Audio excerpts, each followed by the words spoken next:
But it's still. I Right, go ahead. call to order the regular Board of Education meeting on November 21st, 2024 at 6:34 p.m. in the boardroom of Parkland Room Forest High School.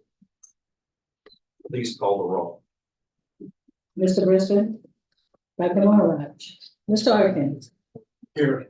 Ms. Williams Lee. Here. Dr. Livingston. Here. Mr. Grandhouse. Here. And Mr. Kowski. Here.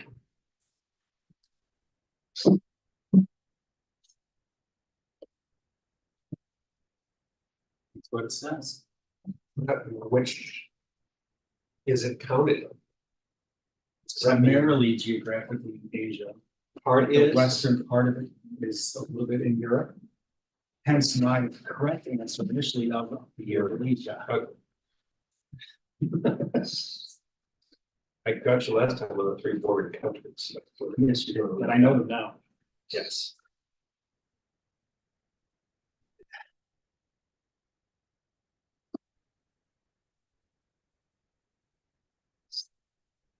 Close session. Oh, I thought we were already there. I thought, I get to read this whole thing. Yes, sir. Mhm. Okay.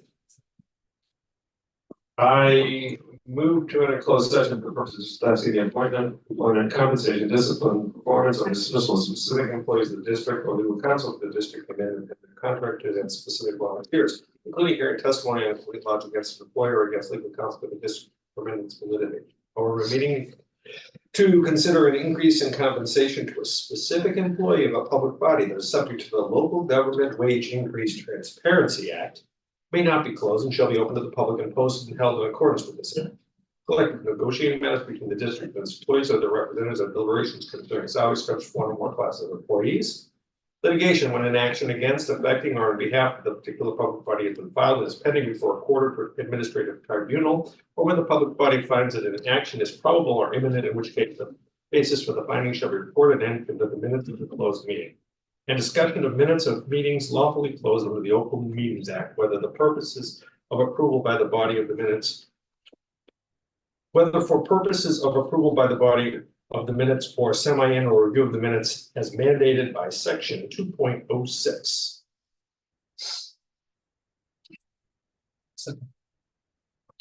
Roll call. Mr. Arkins. Yes. Ms. Williams Lee. Yes. Mr. Grandhouse. Yes. Dr. Livingston. Yes. And Mr. Kowski. Yes.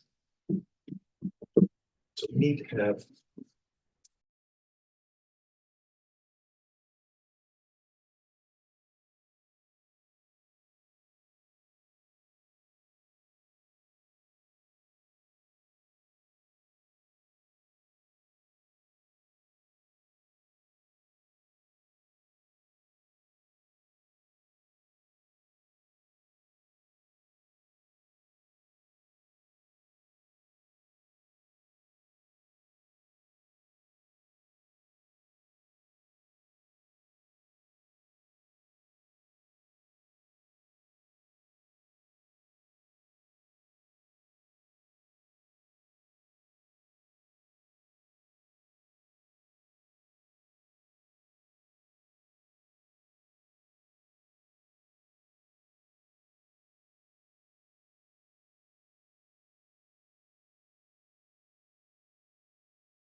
Zoom open session. And our first order of business are our introductory reports, starting with our student showcase. All right, we have quite the slate of athletic accomplishments to showcase this evening. We're excited to do this, so I'm going to bring up our esteemed athletic director, Nicole Epson.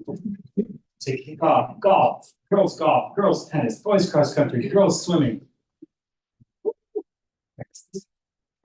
Hello, Nicole. Hello, everyone. Sorry, I have no voice left because it was such an exciting fall. So we're still waiting on the arrival of a couple, so I'm gonna start with those that are here because some of them do have to go downstairs because they're in the concert as well. So first up, I'm gonna call Coach Paluzzo to talk about our post-season experience with girls tennis. Great. Hello, thanks for the opportunity and the invitation. It's good to see some of you around the table again. We as a team had a wonderful season this year. I'm just gonna give you a really quick rundown. Fourth place in an 18 tournament, that was the toughest in the state. We finished eighth place in a 32 team tournament. That was a really competitive field. We finished second in the West Suburban Silver Conference Division, the Division Conference, which is perhaps the toughest, and second place, as many of you may know, is typically first place in that conference with the Red Devils in there.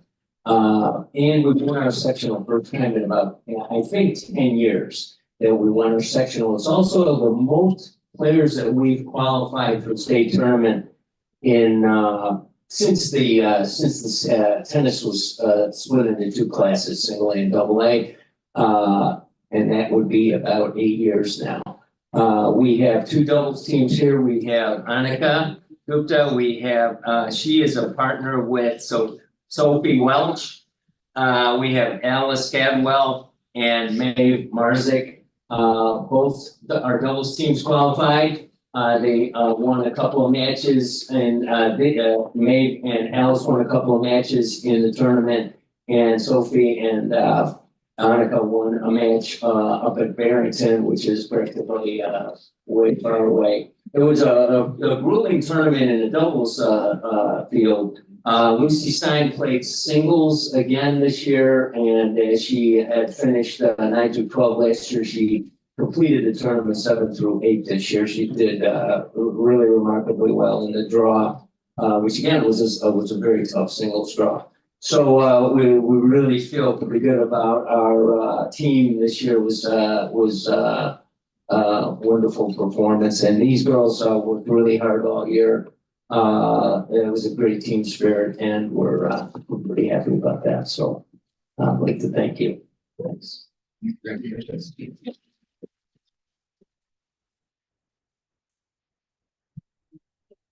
Producers office. I'm Mae Marza. I'm Alice Cadwell. I'm Lucy Stein. I'm Sophie Welch. I'm Annika Gupta. And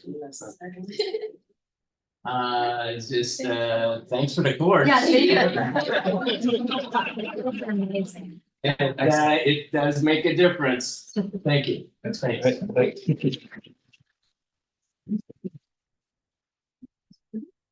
All right, I'm looking around now. I think that my other coaches are in the hallway gathering their other athletes too. So I'm going to step out for 1 second and see who we have here, and I'll be right back.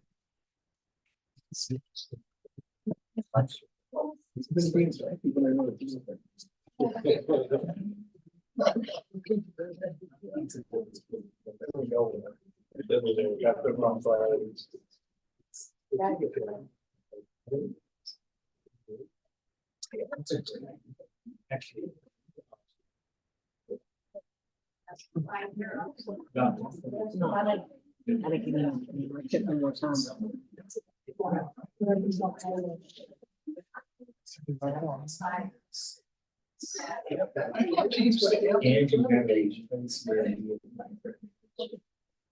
Hey there, are we up?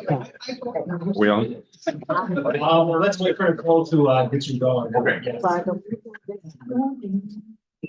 Sorry, it's started in the hallway. All right, next up, I'm gonna have Coach Clyde coming up to talk about the girls swimming postseason. Good evening, thanks for having us. Welcome, everybody. I'm Coach Clyde Munger, and I'm actually gonna have Haley do the honors, who is the sort of the star of the show here. So she's a junior on the swim team and has been on the team all 3 years as a varsity athlete, and I think she's got a little insight for you from the race. Thanks. Hi guys, I'm really excited to be up here to, talk about the swim team. The community on the swim team is amazing. Ever since my freshman year, I've always looked up to upperclassmen and Coach Clyde so much, and being the state qualifier this year was amazing and such a surreal opportunity to have. When I was a freshman, I was swimming at Leiden, the same exact pool, and I was swimming the same exact race. And from my freshman year to this year, I dropped 3 seconds, qualified me for the time. But before the race, I felt like I kind of owed my freshman self to have this moment, to show her how much has changed in the last 3 years. And I think that was something that was really unique to my experience. Going to state, I've been in the stands for the last 2 years, watching all my teammates go. And cheering them on is amazing. I've seen a lot of recruitment, coaches there and everything, and I got to talk to them for my freshman and sophomore year. But being on deck this year with the fastest Illinois swimmers was really cool to see and experience. I'm also super excited about the new pool that's coming. Even though I'm not going to be there to have it, I'm for sure going to go to the first meet and see the freshmen and sophomore that I have this year and the incoming ones next year. Break all of the pool records because it's going to be a new pool. So I'm really excited for that. And I'm excited to see the future of the girls from the dive team.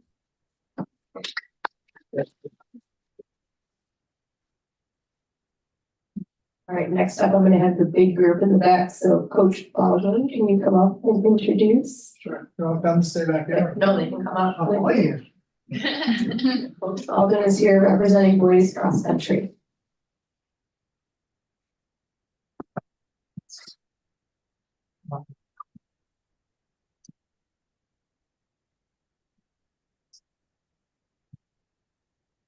Tough one again, takes just a little bit of time.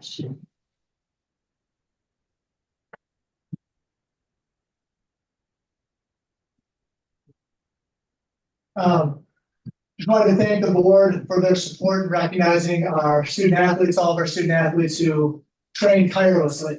I'd also like to thank my coaching staff, Coach Reyes, Coach Trapphagen, Coach Hasso, and Coach Davis. Up here, we have some of our postseason roster. We had 14 people who run on our postseason team, but this year we had over 100 runners in our program. Some of you might have seen them in the streets and the neighborhoods from time to time running around. It is a lot of boys to keep track of, but also they're out there working their tails off day in, day out. All those over 100 runners helped us achieve some pretty amazing accomplishments this year. We had 17 top 5 places at meets and invites this season. We qualified to the state meet as a team, and this was the first time in our OPRF HS history that the boys cross country team was qualified to the state meet 3 years in a row. It had never been done before. We placed 18th as a team, and everyone who raced that day ran a season's best. We have our alternates, sophomore Ryan Solberg, Ryan Wangro, and Nick Houghton. Junior Bennett King, seniors Jack DeBeers, James Nackey, and Connor Schaub. Of our racers, we raced 7 people at the state meet. Connor Harmon was a sophomore. Julian St. Pierre was a junior. David Shipp, who broke 16 minutes for the first time, and we have a tradition in our program. We have sort of time barriers. Every time you break a time barrier, you get a nice little pin. So David, your lovely sub-16 pin. Yanni Raptor, also a junior, got a sub 15:30 pin. Thank you. Alright, seniors, we're led by our seniors, Finn Kelly, who was running in his second cross-country state meet. Andrew Harmon, who was only the 5th Husky ever to run in 3 cross-country state meets. And Liam O'Connor, who was our MVP of the season, placed 9th in the state. Only the 4th OPRF runner to be all-state 2 years in a row. And he's tied for the #1 fastest time in state meet history for Oak Park River Forest High School. These 14 gentlemen represented our team well at the state meet. Like I said, placing 18th, and as a coach, the even more impressive moment for me was after the race, we had over 50 guys down there cheering on just the 7 guys racing. So it was a testament to the will of the whole team and the commitment to each other. So thank you for your time this afternoon. I'd also like to thank you for your support throughout the season, wherever you went.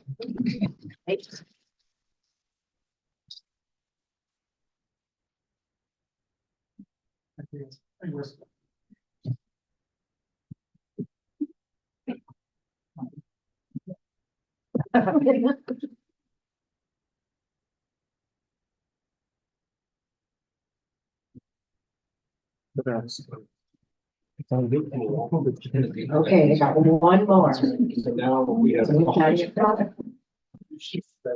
Coach McMurray is literally texting me from traffic, so I'm gonna read the statement that he has, because I fear that he's not gonna get here in time. So Patty is an amazing golfer, a stellar student, and an incredibly hard worker. Her achievements are already incredibly impressive. She got 55th place in state as a sophomore. She has the potential to be one of the best female golfers in OPRF history, and Coach McMurray looks forward to seeing what she can continue to do as her game continues to mature in the next 2 years. So this is our sophomore state qualifier, 55th golfer in the state, Nadia.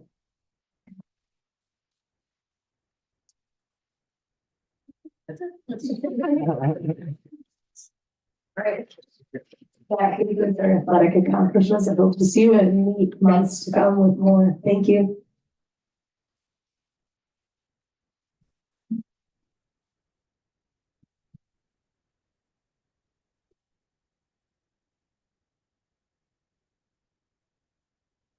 Yes. Next is our student, yes, our student council liaison report. Good evening, everybody. I feel like I just want to start this off by saying, I feel like I better understand what I'm supposed to be presenting today, like in these meetings, because I spoke with Principal Parker a couple times these past couple weeks. I feel like I have a better gist of what I'm supposed to be saying, because I know in past meetings, like, I didn't really exactly know what I'm supposed to be presenting. So I definitely would like to, attribute kind of my understanding to speaking to Principal Parker and trying to figure things out. I feel like it's really helping me, definitely to speak with her in times to come. I can't speak for the board, but I'll speak for the administration, that there's no apologizing for you giving last month you were here, the most thorough report we have received in the years that I've been superintendent. Oh, wow, thank you. Yeah. So, I guess these are in no particular order, but, I'd first like to start, to speak about, the winter dance prep we've been doing at student council.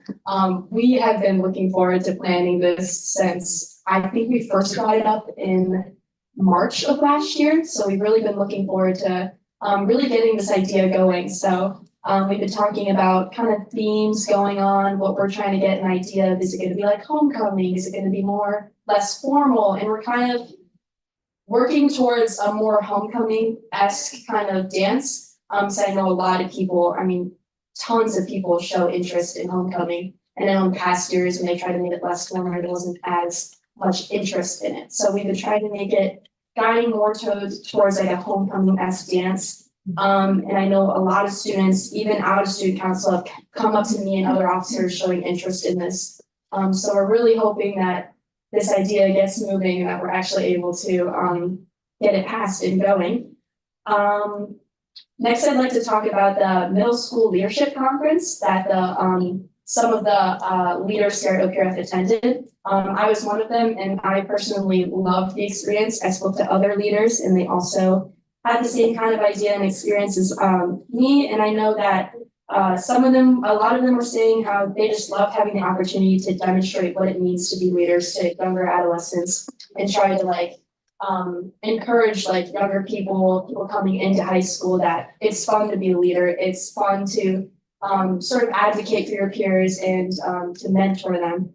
And we really loved having that opportunity. And we also loved that it wasn't just Julian or it wasn't just Brooks that we were speaking to or Roosevelt, but it was 15 middle schools. I really think that having that spread of trying to, influence the younger generation, that was really cool. Next, I'd like to talk about the theater department. I specifically would like to speak about the Bury the Rest. It was a performance that happened this past month, and I specifically spoke to William and Anna, who was the director and co-director. And I wanted to speak to them about the opportunity of student directing and kind of their experience with that. They said they love having the opportunity to student direct because it has been a unique and amazing experience. They're able to learn real components and aspects of directing hands-on, firsthand, and that's not many experiences or opportunities high schoolers are able to have. So we're very grateful for that, and they're very students who are participated in these student directed productions say they feel more comfortable and more confident with bouncing ideas back and forth with their student directors. And I know it's been a really good community, and to have a production that is student ran, student led, student participated, they really do love that experience and that opportunity. Next, I'll speak about Husky Palooza. I spoke to a couple different members who participated in it and also people who attended. And I know that anyone I spoke to that participated, they loved the experience. They said it was a great energy, a very hyped energy. Everyone got so competitive and into it. They really loved the event. And people I spoke who attended it, I myself attended it. It's just a great experience. It's like everyone's spirited, everyone's hyped to be there. And I really do think it boosts OPRF's spirit because everyone's just there competing for their team, and it's really a great experience. The only feedback I got back from it was that it wasn't advertised maybe as much, and underclassmen weren't seeing it as much, so they didn't know about it, they didn't know to go, they didn't know to sign up. So I'll definitely be keeping in touch with whoever runs that to try to benefit for the future years, to try to get more underclassmen to participate, because it really is an amazing experience. Next, I'll touch on Husky Mania and Husky Madness. Specifically about Husky Mania, the girls basketball event that happened, I think on one of the past Fridays. Or past Saturdays, excuse me. And I spoke specifically with senior Claire, and I spoke to a couple different seniors to try to see their experience with it, not having it not be an event in past years, and their experience now with having an event. And Claire Detmer specifically said that she's found it super encouraging to see a lot of younger athletes interested in the program. And she really does think that girls basketball benefits from having events like Husky Mania. Because Husky Madness was, it's been a boys basketball event. She really is excited, and she feels it's super nice to have their own separate event from Husky Madness girls basketball. And I really think it gets more energy and more attention on them, and so they really do enjoy having that as an event. Husky Madness, similar kind of vibe. I talked to a couple different senior basketball players, and they said it was a good show out, good energy. They always do enjoy it, so it was a good experience for them.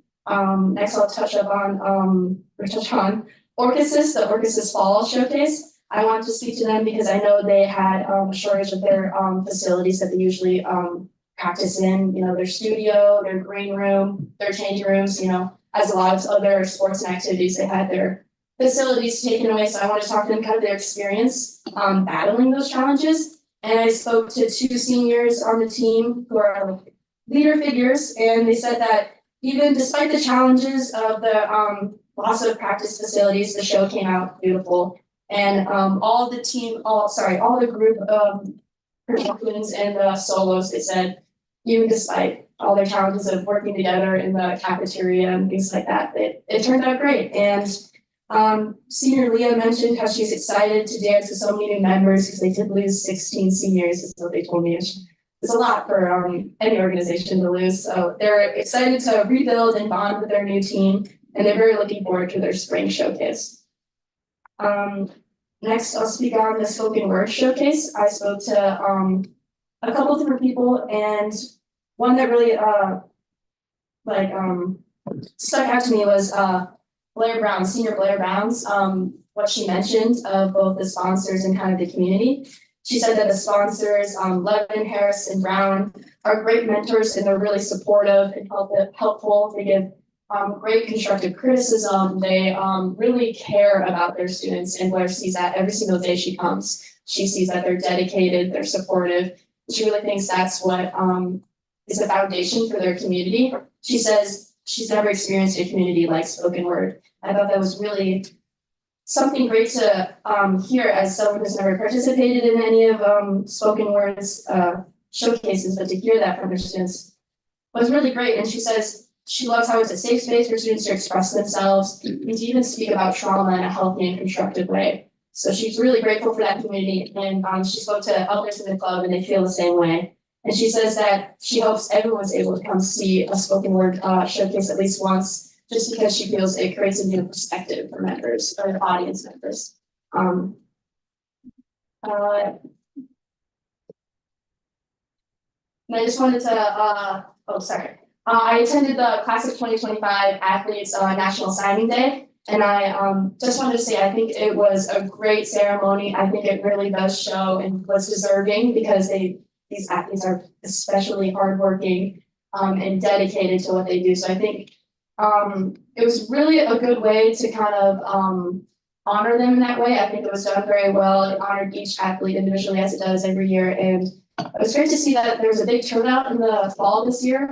It was great to see people knowing early on where they're going. So I thought that was a fun, very well ran experience that I'd like to touch on.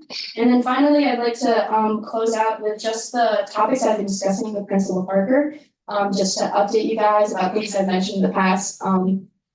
Specifically, I mentioned in the last meeting and touched on before was the cafeteria kind of concerns that have been arising in student council and also within faculty. I've discussed healthier food options with Principal Parker, and also there was a cafeteria frustration with the aerosol cans from staff that actually have came to me and discussed that with me. So I've spoken to Principal Parker, and she's contacted Ms. Porter, who is the director of food services. And we've been discussing that, and hopefully we'll work towards a solution or compromise within that area. And then I've also discussed with her the 5-minute grace period, and I now understand why that might not be the best solution.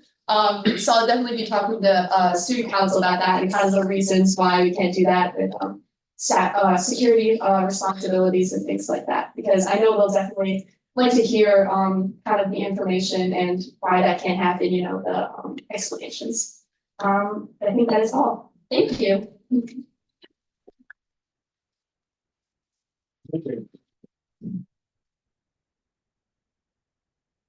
Well, I don't want to follow that. Right. I have, thank you. I have a very short superintendent announcements. I got 2 items to throw out.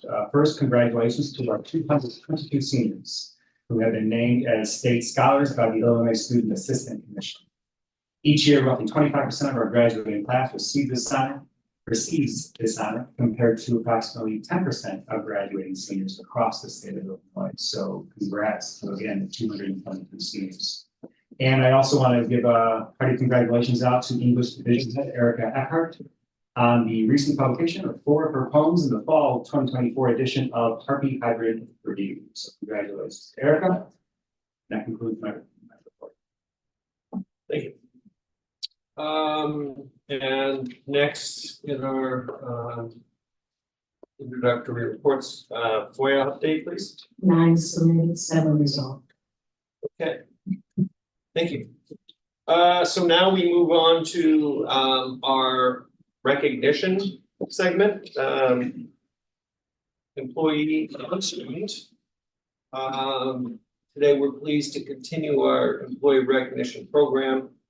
For the 2024-25 school year. The employee recognition is sponsored by Oak Park Bank, a Wintrust Community Bank. Chris Rip is here to present gifts for the winners of the program. So I guess I get started off first. yes. There. Okay. First, I'd like to congratulate Noah Skibby, history teacher who was selected as the teacher of the month. Here are some of the highlights from the nominations received for Noah. Noah was nominated by a parent because of his engaging AP Psych class, which has inspired their child who hadn't previously expressed interest in any particular class to consider psychology as a college major. Noah's passion, accessibility, and impactful teaching truly stand out. Congratulations again, Noah.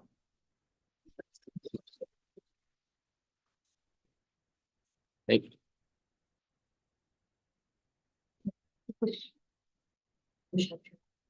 Thank you very much. I appreciate the opportunity to come this time and receive this award. It's quite an honor, and I'll say it was also quite a surprise. When Principal Parker came in with the crew. Interestingly enough, I was giving a quiz at that time, so the students, it was kind of funny seeing their faces like, do I continue this quiz or what should I do with this one? So that was quite a surprise and quite an honor. And I really have to, at the end of the day, thank my students because they're the ones that make me really excited to get in the classroom every day, even on, tough mornings, when there's really cold and it's super snowy like a day like today, you get to interact with them and just kind of reinvigorates me. There's been days where I've come in thinking, oh my gosh, just another Monday, for instance, and then after first period, it's as if I've done a complete 180. The students are the reason why I enjoy and love doing what I do so much. And in thinking about this award, I was thinking about it with some students, and we kind of had this really interesting discussion about what does it mean to be honored, receive awards, and that they're really awesome achievements of the past, but they should also be more motivators for the future. Thinking that is something that happened, but it doesn't mean that stops there, that is something that we continue doing going forward. So I'm really excited to continue on working here with our students and all my classes, and I'm just really thankful for the recognition from whoever this parent was, but also from my students and what they do with me every day.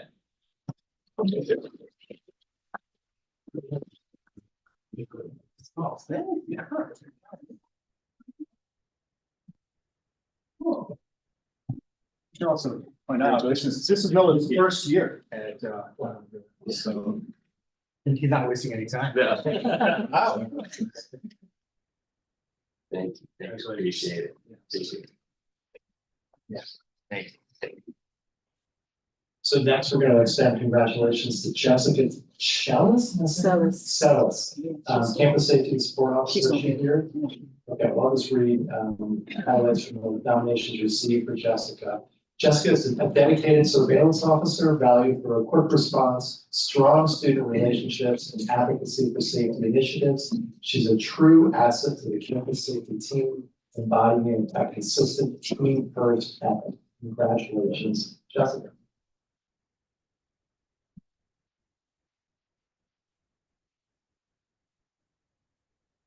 And now we want to extend congratulations to our volunteer of the month. Tara, is that Arancia? Very good. Is Tara here? Oh, pretty good, Tara. So here are some of the highlights from the nominations received for Tara. Tara and her husband Mark have led the football parent group, volunteered at games, managed concessions, organized fundraisers, and boosted team spirit, making a significant impact on our football program success. Congratulations, Tara. Would you like to say a few words? Thank you very much. And it is definitely not just me. My husband's working tonight, otherwise he would have come with me, but we, we were new in the area and started a group, because there wasn't one, and we were thankful that Nicole and, Coach Herster were willing to let us, start a volunteer group of parents, so it took 20 parents, every Friday night that there was a home game, to run the concession, and so definitely not just us, and it was a big group, and hopefully, and there is a very strong foundation now that they'll be able to continue, we're confident that they'll be able to do that moving forward. So it was our pleasure, and, thank you for having me, and thank you for, recognizing us.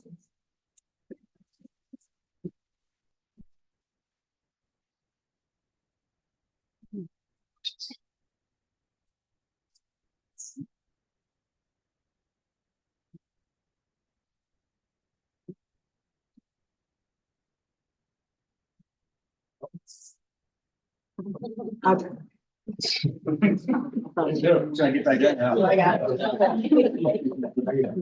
They're protocol at work. Switch. See you. That was really great. Oh,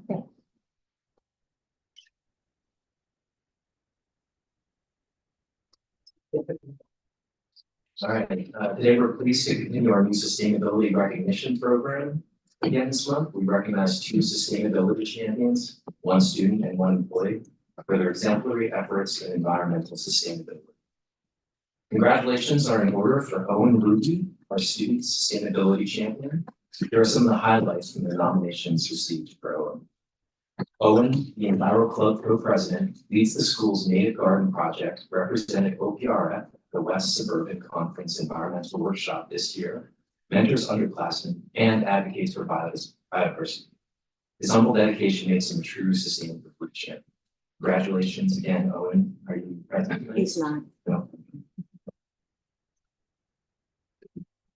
Okay, and our last recognition is, Ilya Del Iaco here. Yeah. Okay, did I say it correctly? Yes, you did. Oh, boy. Okay, so, the faculty sustainability champion for the month of November is Ilya Del Iaco, English teacher, and here are some of the highlights from the nominations received for her. Ms. Del Iaco, with other English teachers, altered a unit for the freshman curriculum to focus on sustainability in multiple categories. Hundreds of students will now be focusing on researching methods of sustainability for a synthesis research essay. Congratulations, Ilya, for your award.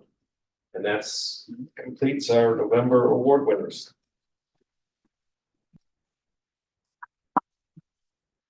Okay. Thank you, Kristen. Thanks, guys. Okay, we now move to public comments. Lisa? We do not have any public notice. Okay. We move to our consent agenda. Before getting into it, are there any consent items that board members would like to pull for further discussion? Okay, seeing none, I move to approve the consent items as follows.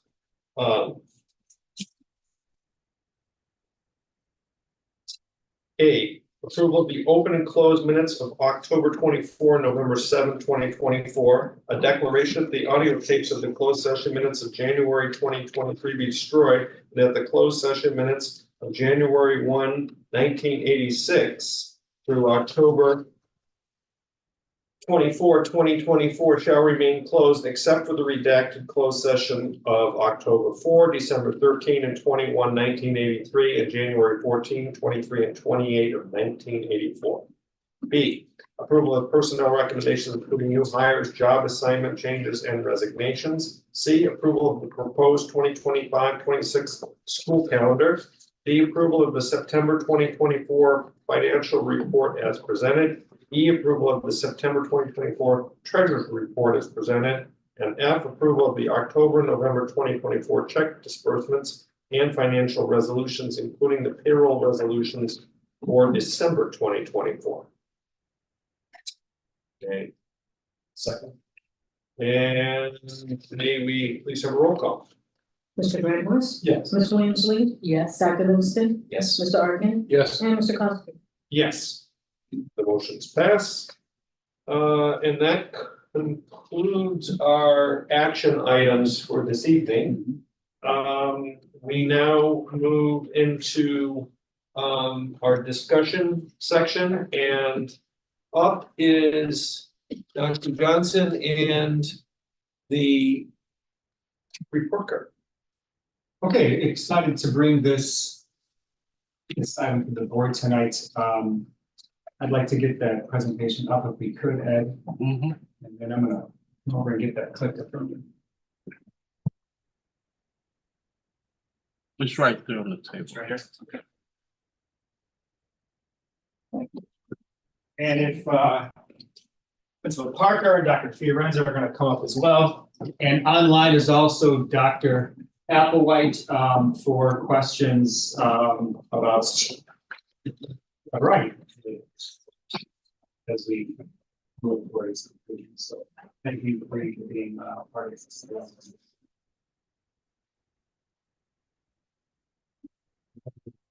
There we go. Okay, so as the board might recall, 2 weeks ago, we presented our advanced placement report to the Board of Education, which was report 1 in a 3-report sequence. This is part 2. These are reports that previously we had kind of combined together into one comprehensive report we used to call State of the District. So now we're teasing this out so we can spend a little bit more focused energy on specific elements. Last meeting AP, here specifically our report card, and actually even more specific within that are some of the designation, which is the designation that the state of Illinois gives to all public schools in the state based off of a variety of agreed upon metrics that are research-based and are designed to communicate the health of a school district, how well it is serving the students. This first slide, again, I'm not going to go over all these slides in great detail, some of them much more than others. This first one is just an overview of what those summative designations are. There are a total of 4 that a school can earn. And the definitions for each of them are explained here, okay? For high schools in the state of Illinois, the metrics that lead into our summative designation fall into 2 categories: student achievement and the learning environment, with the bulk of the weight of the designation falling into the student achievement category. And you can see how that's broken down. It's also worth noting that a full 50% of the summative designations for high schools is based off of graduation rate alone, right? Focusing on obviously how incredibly important that is. All right, this is the first slide that really gets into OPR specific information. So I'm gonna spend a little bit more time on this one than others. All right, this is a second year the state of Illinois has had this visualization in the state report card. And what this shows us is our overall index score and the indicator scores that feed into that. You can see the top little part of that house on the image there. Our overall index score was 90.36, which gives us an overall rating of commendable, which is the second rating that you can achieve from the top down, the top being exemplary. So I'm going to point out a few things. First of all, for half of the 8 metrics that create this summative designation, and those 8 are English language arts proficiency, math proficiency, graduation rate, 9th graders on track, science proficiency, English language learners path towards proficiency, chronic absenteeism, and our climate survey participation. For half of these metrics, that compiles a total of 70% of our designation. And we've also, for half of these, earned full weight. You can see that those areas where you see 100. That's full weight of our designation overall. And for the other half, we have not achieved full weight. And those are 9th graders on track, English learners path proficiency, chronic absenteeism, and climate survey. We'll talk about all of those in a little bit more detail as we go on. Okay. But before we do that, I mentioned before that our overall index score was 90.36. What exactly does that mean? This is a graphic that illustrates all of the high schools in the state of Illinois and where they fall within kind of the range of index scores. You can see that OPRF is on the right-hand side there, 90.36. The exemplary cut score is 91.26. This places us less than a point away from the exemplary status. And it is an increase from where we were a year ago, up from 89.53. So we're moving in the right direction, not quite where we want to be, but we are pleased to see some of the movement that is illustrated in this graphic, and to know how tightly the scores are kind of bound at the top end of the sector. All right, so now I'm going to go into some of these with a little bit more specificity. Our graduation rate, really for this past school year, is just consistent. It's a very high graduation rate, 95%. There are appendices at the end of this. I also encourage anybody who's looking online, paying attention here in house, or any board members, you can go directly to the state report card site for a much more dynamic view of much of this data. But our graduation rate is consistent. It's very strong, and there's not anything kind of new or different to report on that front. 95%. Of course, the ideal score, the ideal graduation is 100%, and we strive for that every year. All right, let me talk about SAT math a little bit. This is a total of 7.5% of our sum with designation. And what do we see from last school year? First, if you take a look at this graphic, kind of the light neon green and the darker green to its right, are those students who are meeting or exceeding the state standards on the SAT. All told, over 55% of our students met this standard, which is an increase in performance from last school year. And it gets us much closer to where we were in pre-pandemic trends. So there's a rebound here that we're happy to see. We also saw in this area an 8% decrease in the proficiency gap between our low income and non-low income students. That is a nice kind of gap to see close, and we saw it close in a good way, right? We saw that close by an increase in performance for students who are in our low income demographic. Our data analytics team did a review of this data and found that this shift here, especially this high increase of 19.2% in our exceeding category, is statistically significant, and it is kind of running against statewide trends. So what's going on here at OPRF in math is specific to OPRF, and that is what we hope is the beginning of a trend as far as this metric is concerned. So some positive signs on this in this category, but clearly still some work to do. Let's go to our evidence-based reading and writing. Again, we see a similar shift here in the sense that all told, 64% of our students met our Illinois state benchmarks.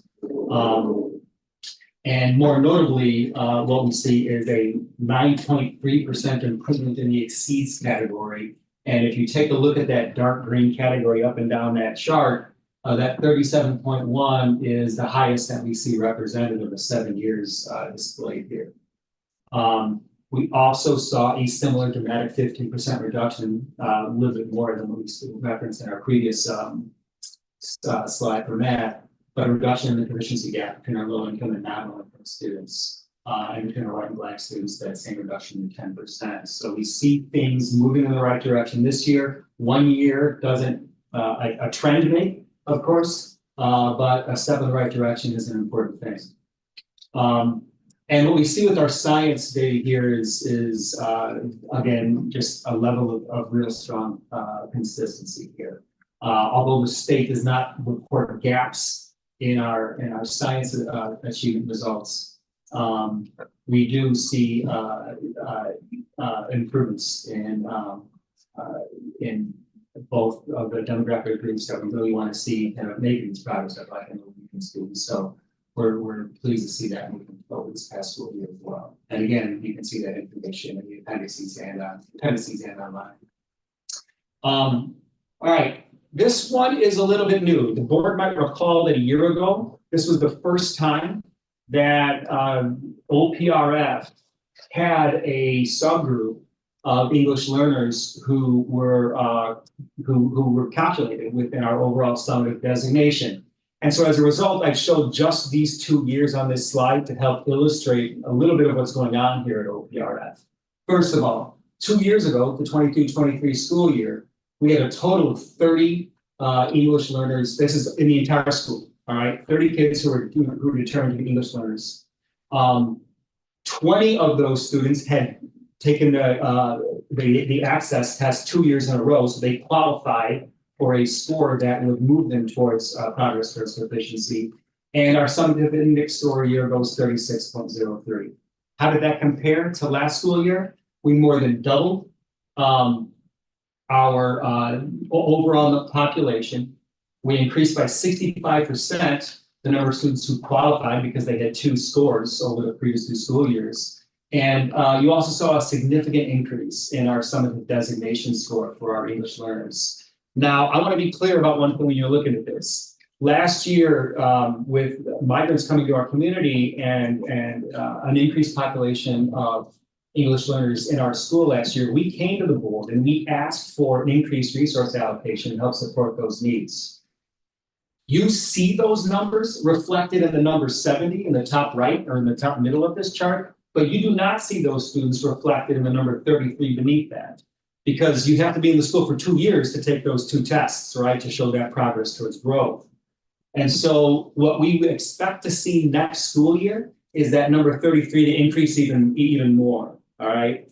But the resources that this board supported for last school year, of course, supported students who are brand new to the district, but also supported our students who were already in our yield program and are counted in that 33 that we see there. So we thank the board for that support. We're really pleased with the signs, and I'll talk a little bit more in a little bit about how this compares to other districts around the state who have similar challenges, okay, with an increase in English learner population. I want to point out that if you go back to our state report card too, and you take a look at that top number, the 30 and the 70 in that top row, you go back another year, it's something like 16. You go back another year before, it's 11. I mean, we really see this number increasing significantly as a percentage of itself over the past few years. All right, the next metric we're going to look at is chronic absenteeism. And as a reminder of what this is defined as students who are absent 10% of the school year, regardless of reason. So it doesn't matter if it's excused, not excused, you are not in class for at least 10% of the school time, regardless of reason. Could be sick too, it doesn't matter. Then you are counted towards this metric, all right? And so in this area, we see a significant increase, 9.2% increase from where we were in 2023. This is close to a 6-year high, almost exactly where we were in 2021. This puts us more in line with historical averages, and it reverses some of the gains that we saw last year. We're going to talk about this a little bit more when we look at some of our comparative districts later on. We know that at least part of this is due to the fact that our data team and our school as a whole has really focused on this metric. It's a critical one for our students. And so we found some areas where we could clean up our tracking of it. And we know that's responsible for some of this increase. But regardless, it points to something that really needs some attention going forward. Next is ninth graders on track, and it's hard to find a data set with the exclusion of 2021 during the pandemic that is more static. You go back to 2018 through 2024, OPRF is 90%, give or take just a little bit on either side. We are consistently right at that 90% mark. What this means is a freshman is on track if they, after the conclusion of freshman year, they complete 10 semester courses overall, and they do not receive more than 1 F in any of the core subject areas, all right? Math, history, English, science. And so 10% of our population doesn't hit that benchmark. The state average is 88.2, so we're pretty close to that state average. And I should point out too, that not only is this consistent in aggregate that you see here, but if you go and look at the appendices or the report card itself, you'll find that the range is incredibly consistent over the years, for all of our demographic groups. So a range of, 70% to, roughly 100%. I'm going to talk about comparable districts here in a moment as well, but that's a composite of this past school year. Talk about 5 essentials. It's important to note that the 5 essential survey counts towards our summative designation, not in terms of what the scores on the survey are, but in terms of effort, in terms of the percentage of our student population who completes the survey, and specifically our student population who takes the survey. Last year, we identified this as an area that we needed to improve on. And we did see an increase of 8.2% of our students taking the survey last school year. And that put us last year at 87.7%. We have to increase that to 95% if we want to get full marks for this. So we still have work to do there, but we have a really solid representation of our student population who have taken this survey.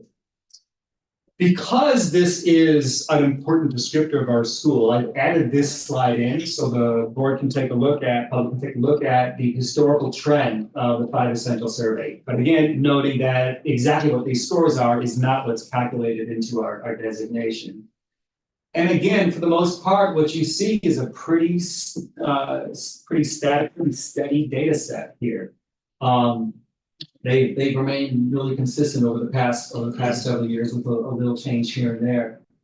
I'll talk again a little bit more about this when we take a look at our districts. Okay, so that really concludes the 8 areas of our designation. Okay, the 8 so let's go a little deeper and take a look at what this might mean for us as a school district. We decided we wanted to take a look at how we compare to other school districts kind of within an aspirational data set. We know that we want to be, in many ways, we believe that we are an exemplary school. We know that for many of our students, we are that, but we know that we are not that for many of our students too. So we wanted to kind of set that high watermark and see exactly how we stack up for those students who are achieving, those schools that are achieving at that high level. So what did we do? We made a few quick assumptions. First of all, we wanted to compare ourselves to exemplary schools that are large like us. We set the number at 2,000. That resulted in 74 high schools in the state. So there's 74 high schools in the state that have at least 2,000 students. How many of those 74 got an exemplary status last year? 11. You can see those 11 schools listed on the right-hand side here. Okay, all of those students, all of those schools achieved exemplary last year.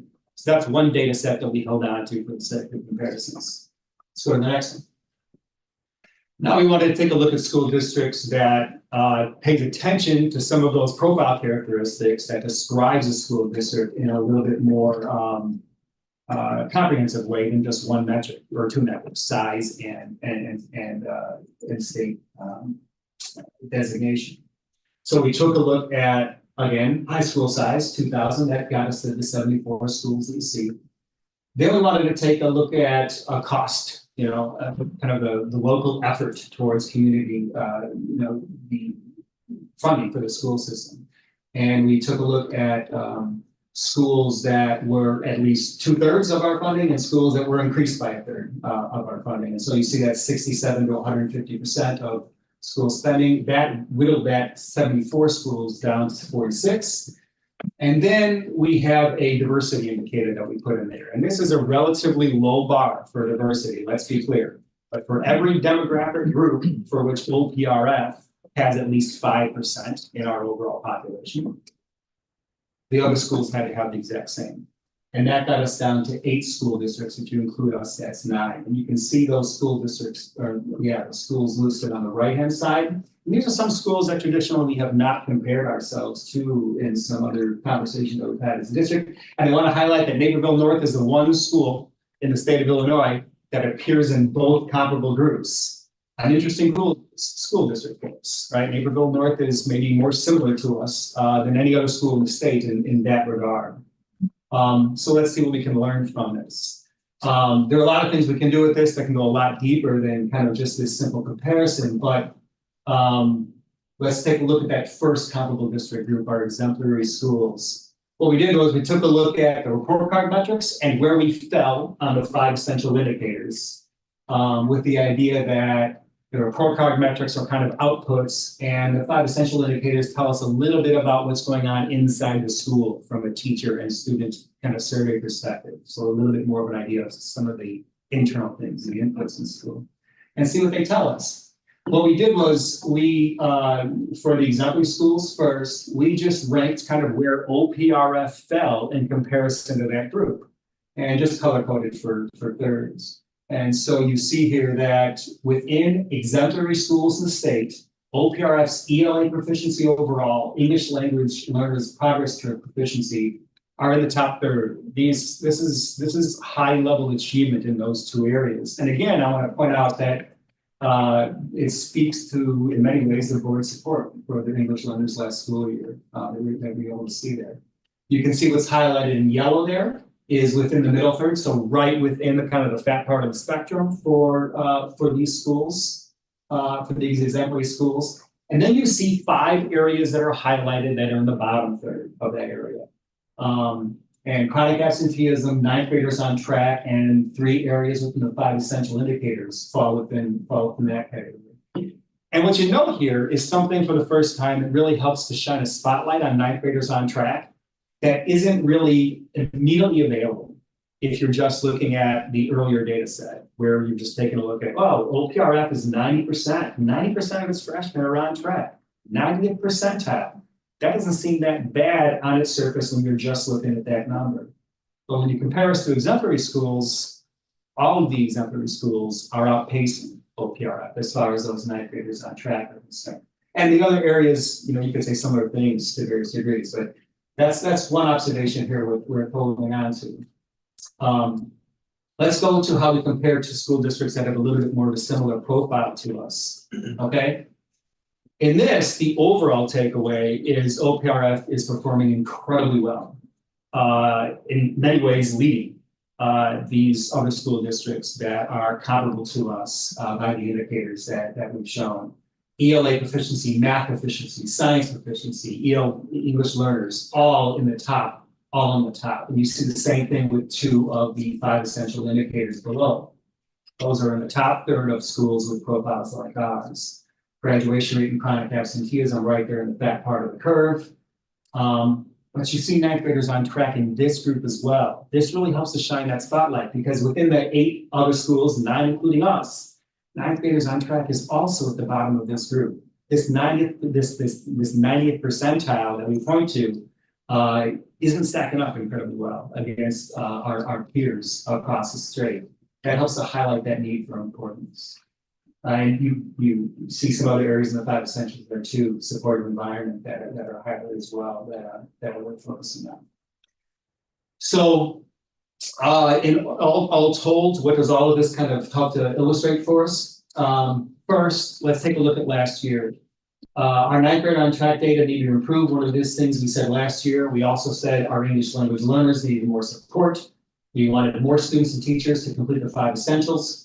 We wanted to see some improvements in attendance maintained that we had seen in previous years, and we wanted to see more success with our closing of our achievement disparities.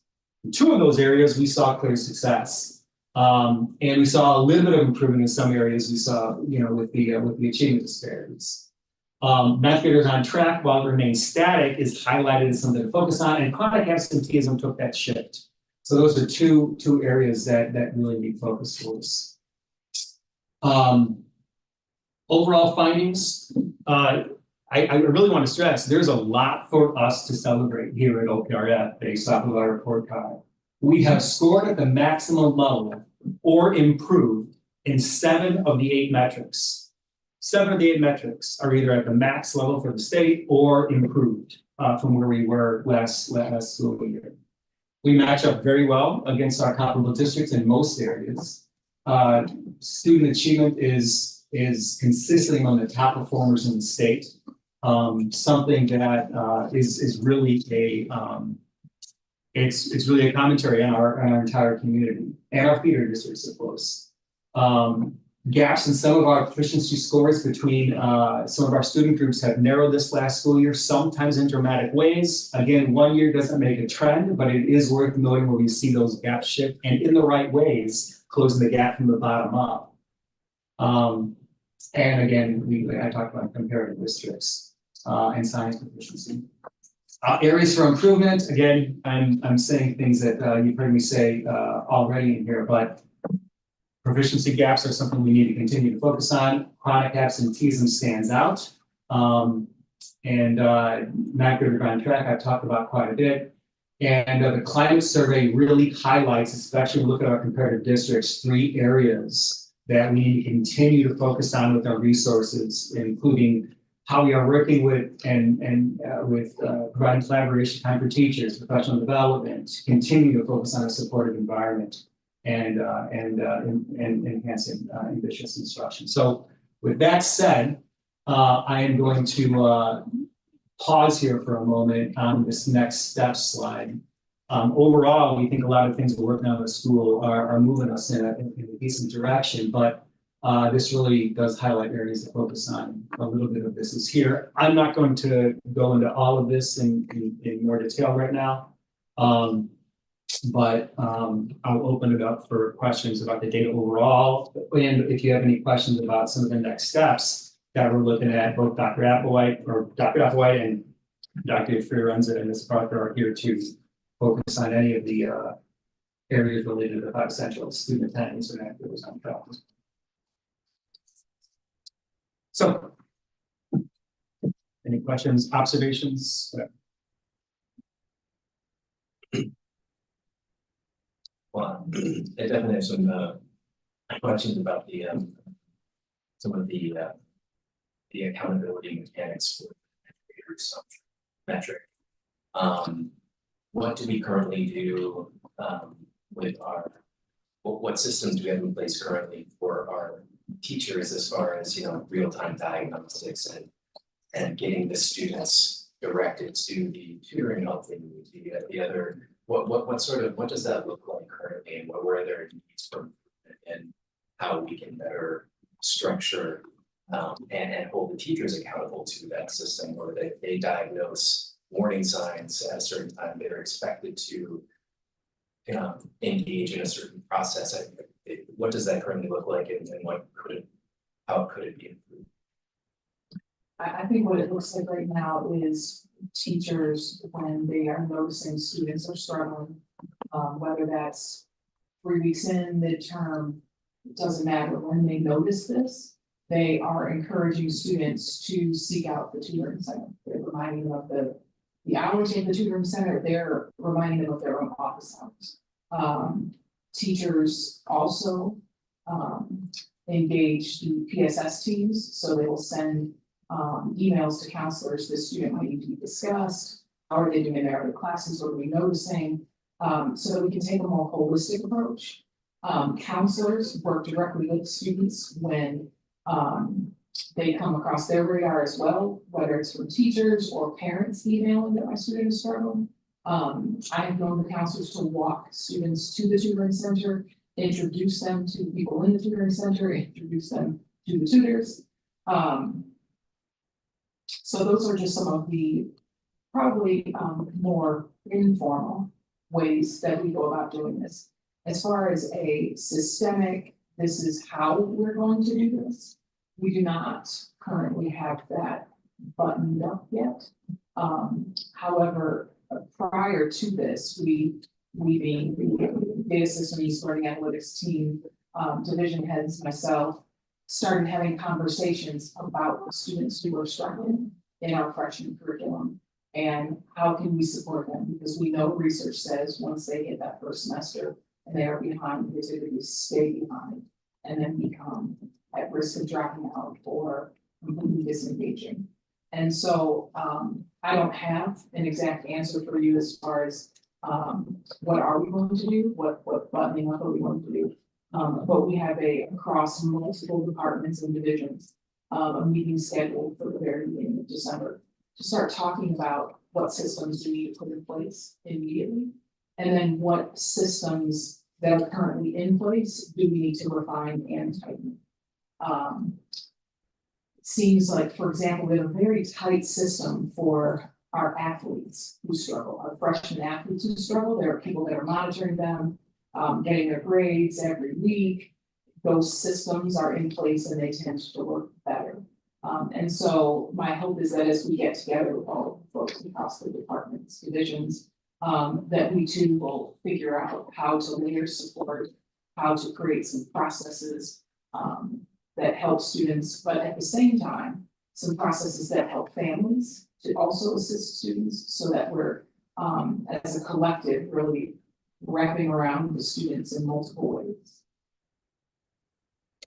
Just one more quick question. Are there particular subjects that we have identified that where our students are coming in from D97 and D90 that we're identifying actual subjects that need additional focus at that level before they get here, and even looking at once they're on their way here, whether it merits thinking through like boot camps and things like that, pre-high school type of programs. Yeah, these are really good questions. It's almost like you have been in the building for the last month as we talk about these various things, because these are the things we've been talking about. So we do have data that we're looking at. It's called early warning systems data. And so over the last week and a half, the data systems team, Learning Analytics, has sent me that spreadsheet, and I have gone by each student, pulled all of their grades, and we are now going through an analysis of which subjects are those, and which I'll bring to that team in December. We already pull in the 8th grade data, and over the summer we do the 8 to 9 bridges program. So select group of students come, they engage in classes, they meet with social workers to really help them navigate their freshman year. Mr. Benjamin Marcial, he was the lead of that this year, and he did a really great job of taking copious notes on what he knows about the strengths and areas for improvements with each student, and then disseminated those to the deans. And so that was the start of possibly a system and a process by which we really support students who are already at the 8th grade coming here that are struggling. And so finally, I am working with Dr. Johnson to create a process by which we meet with District 90 and 97 to do more of a data dive. We have had ongoing meetings and conversations, but we haven't really looked at, here's the first semester data where your 8th graders were placed and how they did, and what do you think? What are you noticing? What might we need to work together on? What might you want to just take back to your respective schools and make improvements on? So all of these steps are in place as, again, looking at this data over the course of several years, we are noticing that there are some processes and systems that definitely need to be put in place. And I think we have an idea of what we want to see as those outcomes. Could I ask just a follow-up on that one, or related, because you're talking about, feeder districts, et cetera. So have we, I mean, if 10% of our students are not ready according to at 9th grade, have we analyzed where are they coming from? What, are they coming from our feeder districts? Are they coming from outside the community, et cetera? And has that shaped in any way our thoughts and action plans? So it's some of both, right? So we do see some students coming from District 97. We see probably fewer students by in nature of size and probably resource coming from 90. But we also have some students that transition to us from a range of other places, which makes diagnosing that a little more difficult, because sometimes if all of their paperwork isn't necessarily together, classes are different. So right now, I think if we focus on the systems we can partner with, that is definitely 97 and 90. Previously, we've met on some pretty regular basis for conversation, but we've not necessarily done a data dive together where we really looked at grades, courses that they selected, courses that we recommended, but then they overrode, to just really have that good conversation about what's expected at the high school level and what's being taught at the middle school level, how aligned are those things? And so that is my task for the next 2 months. Yeah, I've got a couple of questions here. First of all, thank you for this report. And thanks for breaking it out into 3 areas, because it is a lot easier kind of to comprehend. Thank you. To comprehend as, you know, take each of the 3 areas one at a time. So we can do a little bit of a deeper dive. I first wanted to ask about the growth in English learners. And is there any way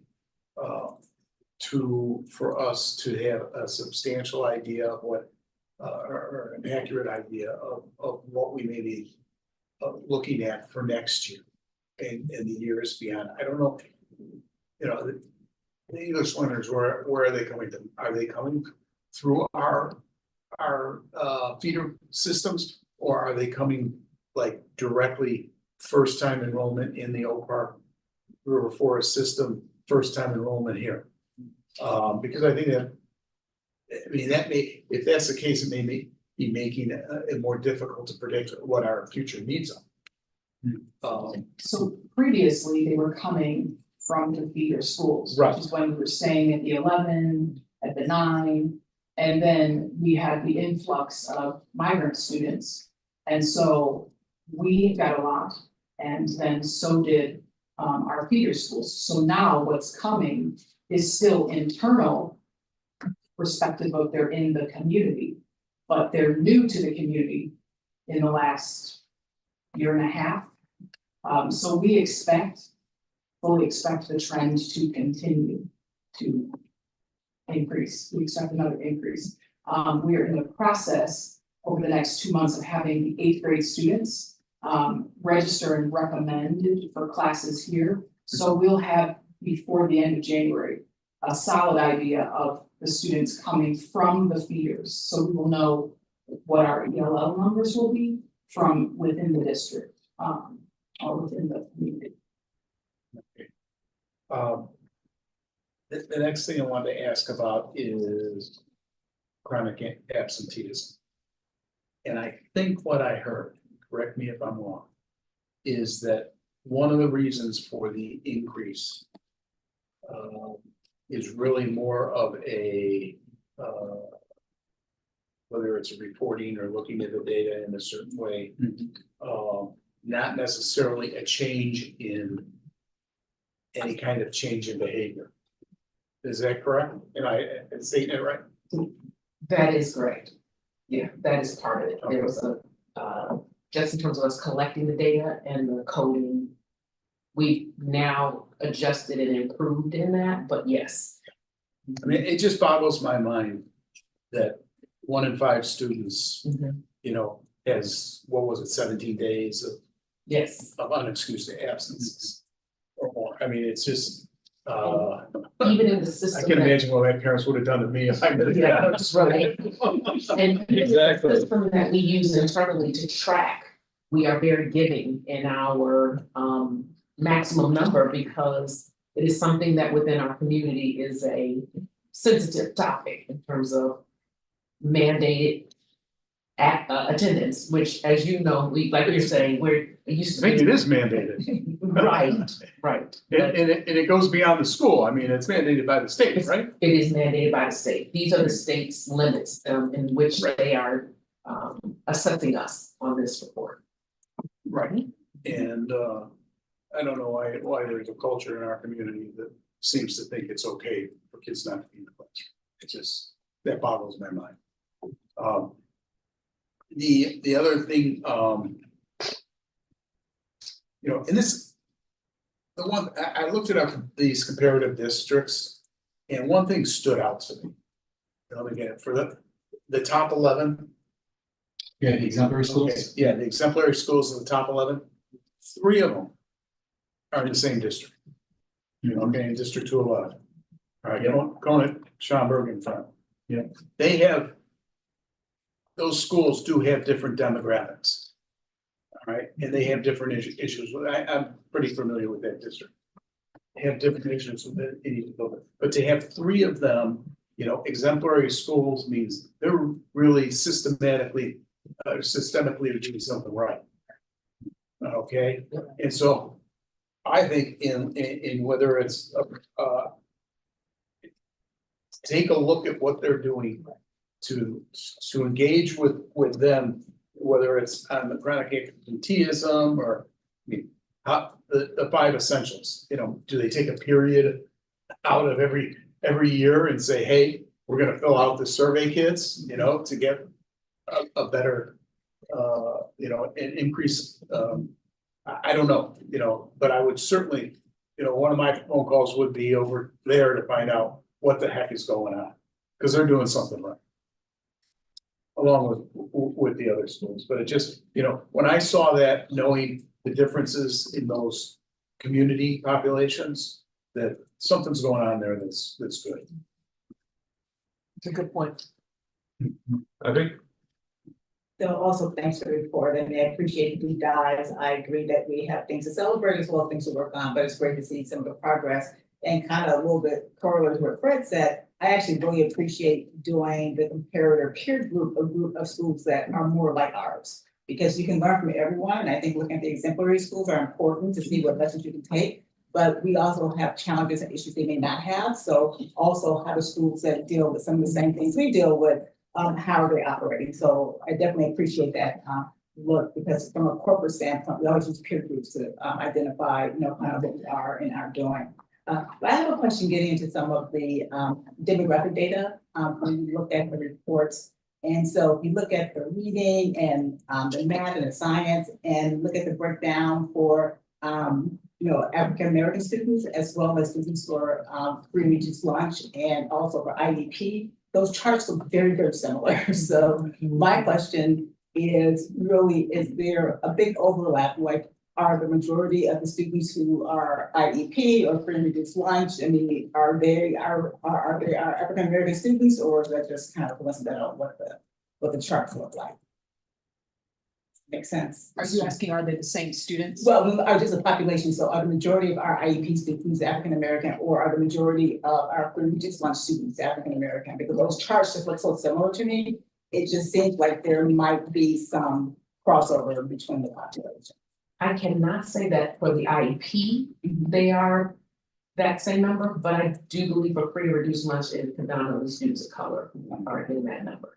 Yeah, because when I look at some of the things that we've been doing, just this persistence around, you know, just achieving gaps that our district and other districts have been, you know, kind of, you know, challenged by, and looking at, I know there's a lot of work we're doing, and you even mentioned at the beginning around looking at how that system help families as well. But there are issues obviously that can go beyond school, that have an impact on student learning and student achievement. And so it just seems sometimes really, really intractable looking at some of these things. And so as you're looking at, I guess, kind of what those populations are and where those intersections and crossovers are there other kinds of things that we can do to really kind of help support students when you're looking at a variety of reasons for, or that could be contributors to what we're seeing on the achievement side? I think that the most interesting thing I have been noticing over the last week and a half is that when you look at the 9th graders who are already just this year showing up, trending toward not being on track, it is predominantly our kids of color and our low income students. And so I do think that while we address that, while we get some services and supports and layers wrapped around that, some systems in place, that we will then see the achievement data being rectified. Because I feel like there's a correlation there. I'm not necessarily saying causation, but there's a correlation between this and this. And I think that we will see some changes if we create some systems and processes to layer the support and to layer the collaboration with the families. How are we ensuring that our families are aware of their students' struggles? How are we helping our families voices be heard also here? So both of those things I think are going to need to be something that we look at and create some processes for. Well, I'm really glad that we're looking at that. And I was talking about Dr. Johnson a little bit earlier and being in healthcare, hospitals and other places look at social determinants of health because you can give the best medical care possible to your patients, but there are other factors that contribute to them being unhealthy, right? So how do we sort of think about making sure we can be as holistic as possible? Yes. Yes. Thank you. And so there's a said thank you for this report, and thank you in particular for all the work that went into assembling the different sets of peer districts. That's a really interesting overlay this report that we can submit to. And I'm going back to the ninth graders on track. I think what Fred was asking or what he was suggesting is right on point. I just wanted to give you a chance to respond to that. Have we already started making those inquiries or sort of digging into what other districts may be doing that we're not, or how we differ from other school districts? That explains the our ranking in your districts. There has been some inquiries, nothing intensive, nothing, but I know Kristen McKee and I have years ago, this was years ago, we started visiting some of these very schools on here to look at how are they handling intervention, how are they handling support as it relates to students. And we brought back some of those changes. We implemented mentor study, we implemented executive functioning study skills, we implemented one more, the Math Enrichment Center. But again, now she and I are talking, and while we have those things in place, part of our system, the way we do school here, creates some barriers. So those interventions are only available when students are available. And sometimes the students that need those are in block interventions already. So they're sitting in 4 periods of an English class and math class. And so then it's, where is their free time to actually go get those interventions? And so while it seems like freshmen on track would be just an easy fix, like just go see what another school's doing and bring it back and do it, we have some systemic approaches, bell schedules, and just things that we do here at Oak Park that do in fact hinder immediate quick, we're just gonna do this quickly. I am confident that as I assembled this team across dean, counselors, social workers, assistant principal, that we have some real think tanks, and I am certain we can figure out some approaches to support our students within our system and how our system functions. But going to see other schools is definitely something we need to do. We just haven't. Outside of that, we haven't really taken this list recently and said, okay, let's go and see what they're doing. It's not a bad idea. And I think it's really interesting, Lori. Clearly we are providing the appropriate supports between freshman year and senior year. We have a terrific graduation rate. So even in case where Canada is not being on track, I think as time careers, we're trying that ship for the high school career, not reflected. So. Correct. I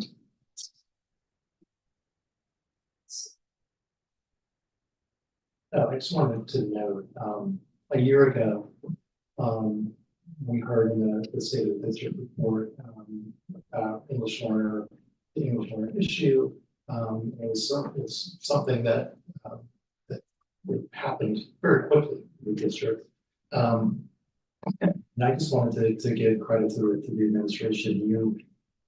You identified that as an issue a year ago. you very quickly got after the issue, you brought to us a plan, you brought a modest resource request, you executed the plan, and I think these numbers really reflect your quick action over the 6 months. So I just wanted to give credit for this, that's what excellence looks like. And I'm really proud of you for those results. Actually, no other question, others have covered my other questions, just one other thing, that if my math is right, if we did mandate students taking the bias essential survey, with 100% response rate, we would be in secondary school. Correct. I mean, so that's it, which may be more of a commentary on the report card than anything else, but. If we have to bring us out here, we would be exemplary this. So why don't we mandate students taking the survey? That was a wonderful question. Yeah. So after the past year, when we had a lower rate of participation, I embedded it into the school day. And yes, so every student was confronted with it in the midst of their school day, and you still don't get 100%. And then you run behind those as you check the list of who doesn't, and then the counselors go after the students and we go after them during lunch and please sit down and take the survey. So it is now embedded, but I have noticed that it takes a little bit of time before that which is also embedded becomes okay. And we do that. So it will be embedded again, and I'm going to try very hard not to have a secure and teach the day before they take it, which I know affected one of the measures there, so. Yeah.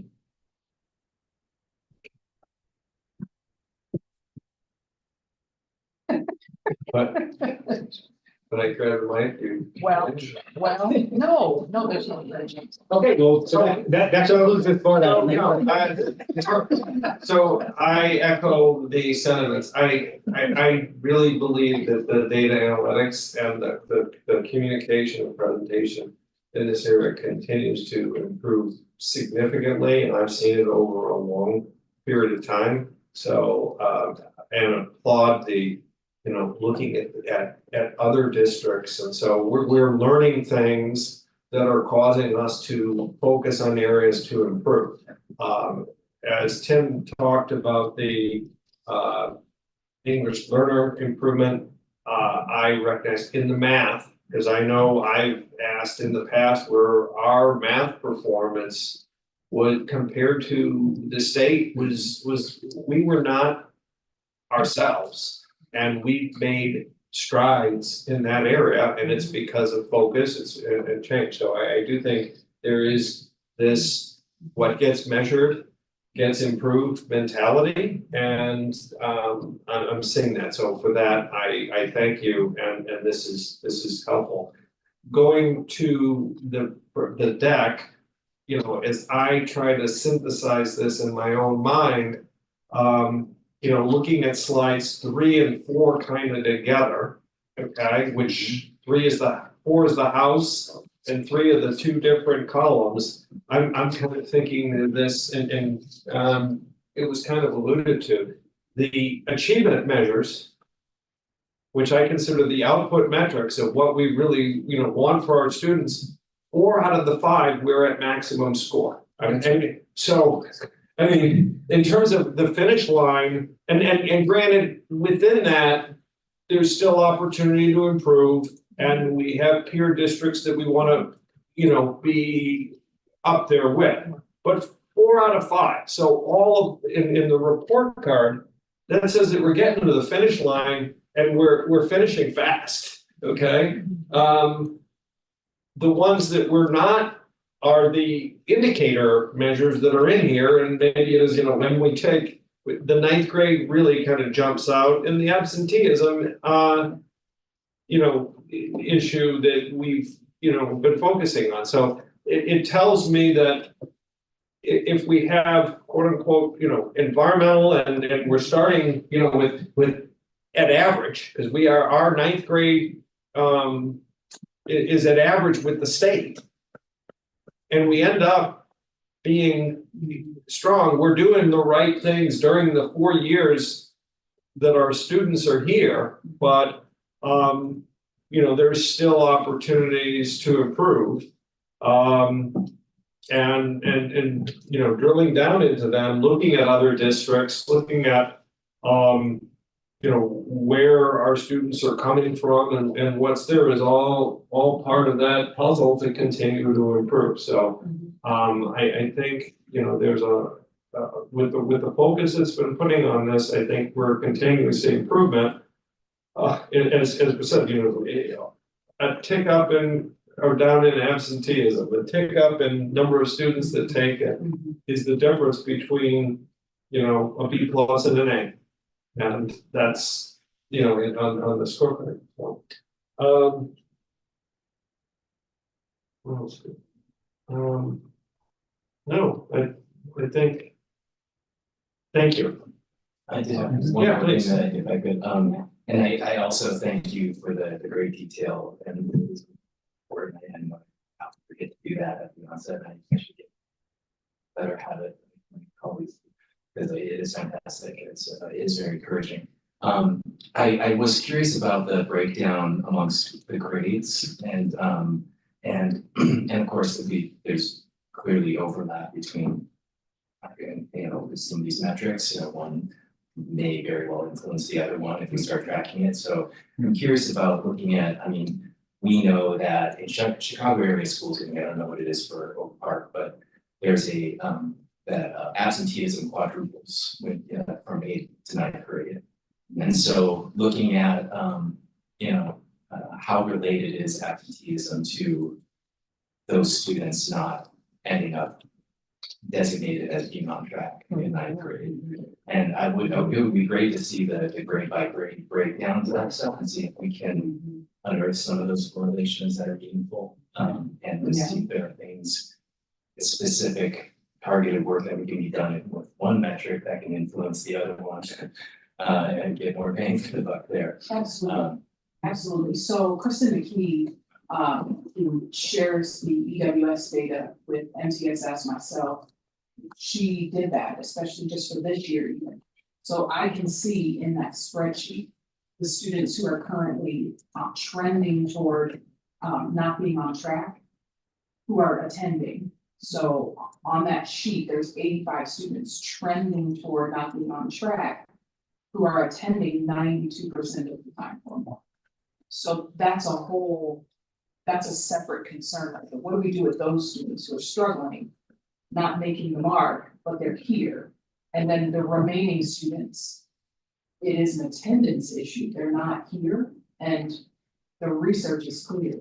Attendance correlates to instruction, which correlates to proficiency, which correlates to success later on. So we can definitely and should be reaching back to those feeder schools to say we're the students that are already struggling with attendance, so that when they get to us as 9th graders, we're not waiting to see, are they going to struggle with attendance in the first quarter, in the first semester?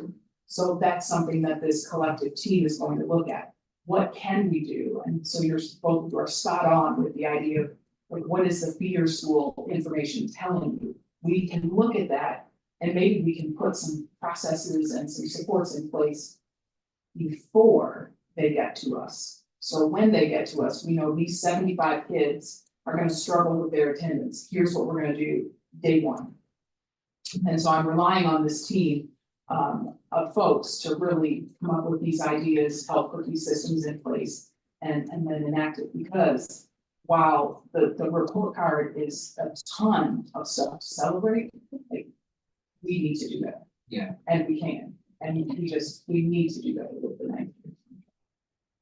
One of the things that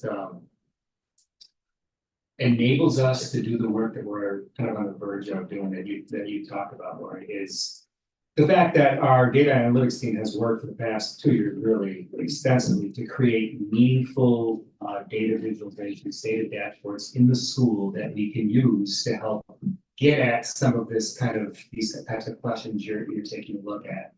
Now, on one hand, for today's report, I'm just going to illustrate this really quickly. Just during this meeting right now, I pulled up our freshman on track dashboard, which goes back 4 years worth of data. And last school year, there were 55 students that we have right here in this, who were not on track. 33 of those freshmen who are still here this year, so there's a growth. 33 of these freshmen are from our feeder districts. 22 of them come from outside the district. So you see, working with the feeders to understand that is incredibly important, but you have a large chunk here are coming from outside the district who are not to take a look at. That's just one point that we see in this data. But we're going to see a little bit more of this next week too. So I'm also teeing this up to our transition. So next up, we're going to bring that third part of this report, which is going to take a look at student growth over time. And we're going to take a look at our PSAT results. And now we're going to be taking a look at real cohorts of students, all right, kids who have taken 2 tests in a row, and see kind of what progress we're adding, not just look at one cut score proficiency, but what's happening, what's the value add from one year to the other, when we're taking a look at our kids. And we're in a situation where we can do that because of the dashboards that we have here. So excited to use these, learn from them, and figure out where we can go after this. So. Can I just ask a follow-up and then Fred, go to you and add one with it? So what I just heard is that 40% of our 9th graders that in the data set you just referred to are not from our 90 or 97. That's I did roughly like that. Yeah, I did a little bit of different. Yeah, right. Is that right?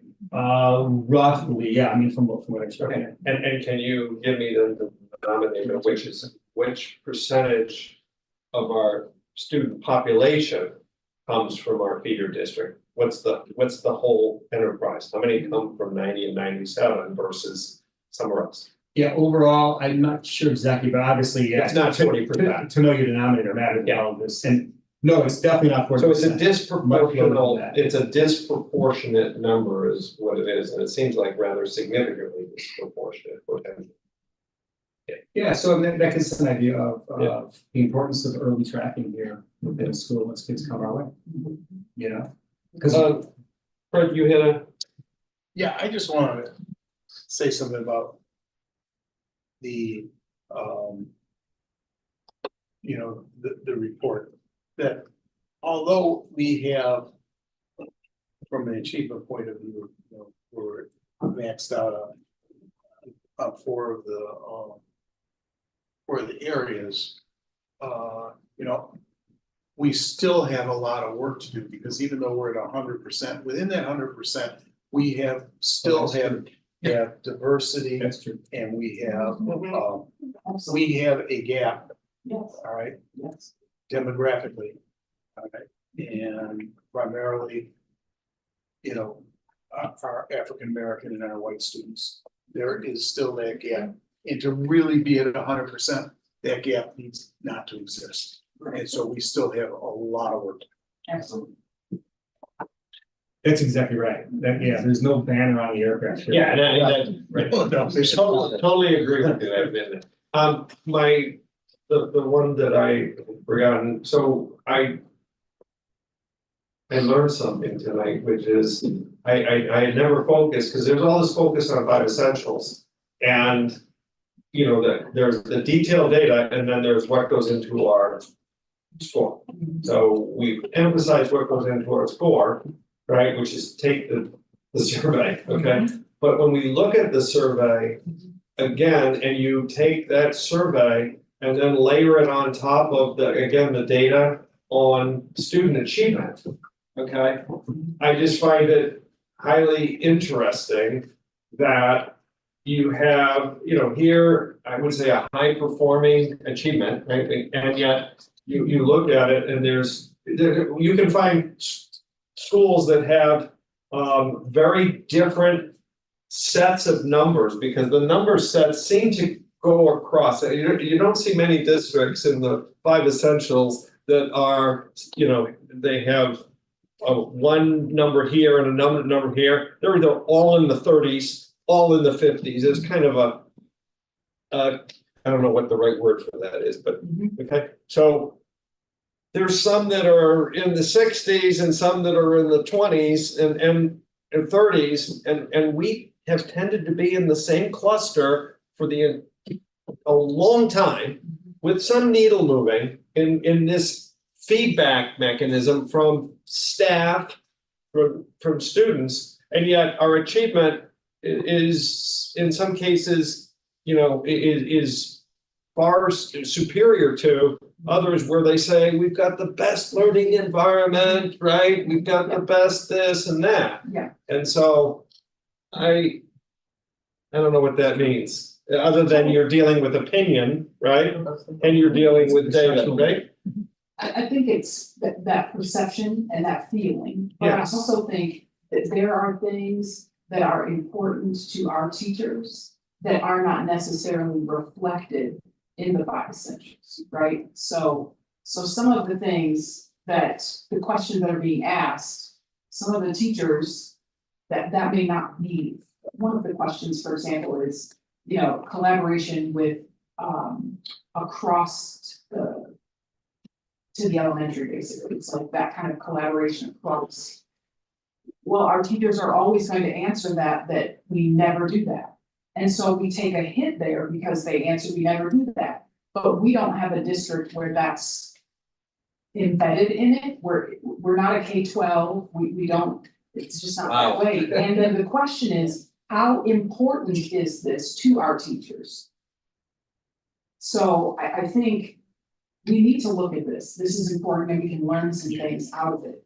But one of the things we're doing is working with Isobar to better understand what out of the 5 essentials really does matter to our teachers. And when they answer a certain way, what does that mean to them that they're saying, instead of us trying to interpret it from the 5 essentials standpoint. So we are in the midst of having those conversations.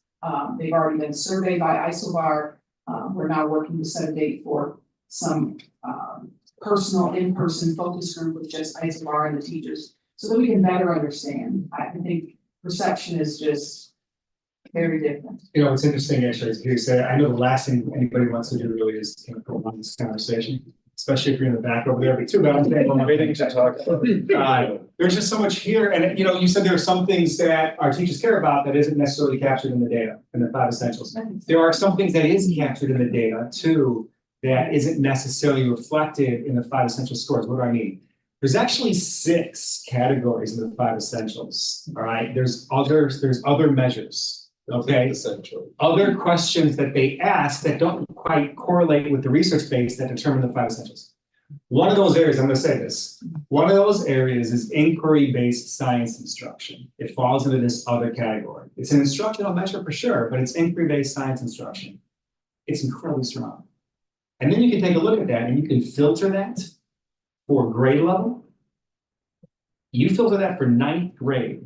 There may be something that outpaces that metric in the rest of our 5 essential survey overall. And I can't say that I've filtered everything for grade level that's in the entire survey, but that is in the high 90%. And that comes from our freshmen saying that what's going on at the freshman level in their science classes at the 90-something percentile. That's through the roof. Yeah. And that's really just exceptional work, and it speaks to the great work that the division head, teachers have done to design, implement, revise, continue to improve that experience for our kiddos post-pandemic. So there are some real gems that are hidden in this data that aren't quite celebrated by the standard categories that are worth playing with and learning from. So thank you. A little shout out. Okay. Well, thank you very, very much. Now can move into. So we have a group in the back from Gilbane and FGM who've been waiting all night for this. Right. Thank you so much for your patience. And Tony, who's not feeling it himself. But this is our capital improvement summer work for 2025. This is a where we all of this work and some of this came back. And so I'm turning it over to Tony, you taking the lead on this? Yeah.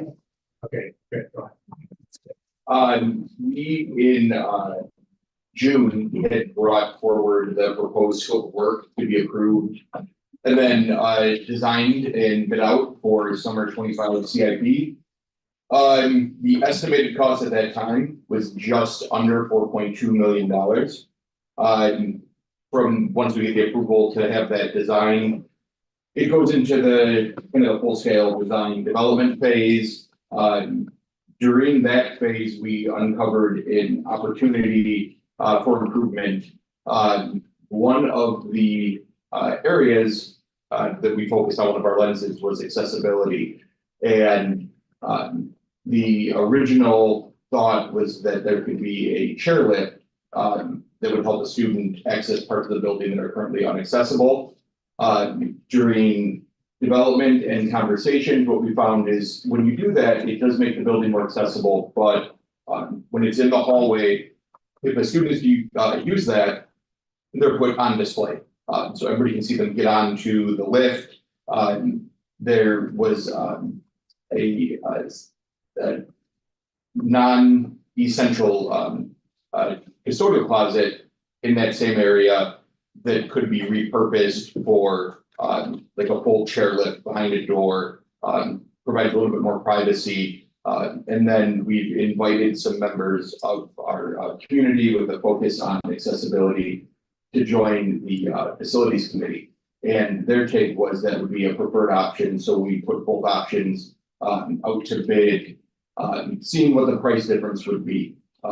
When the bids came in holding money still for the asbestos abatement for the work and furniture, we came in just over 4.5 million. So we're 323,000 over the original estimate. So what we have proposed is a solution to the board where you can either choose the ability to stay on the original scope and schedule that was presented, or if we would aim to stay on budget for the next calendar year or the next fiscal year, we would postpone the outdoor tuck pointing work. In conversation, it can wait a year. It's not a pressing urgent need. And then that would have a domino effect with a few projects going back 6 months to a year for a couple of those. So there's an option to stay on budget as well. Just the way the calendars had lined up, normally we would try to bring this forward at a committee of a whole for presentation, vote on it traditionally.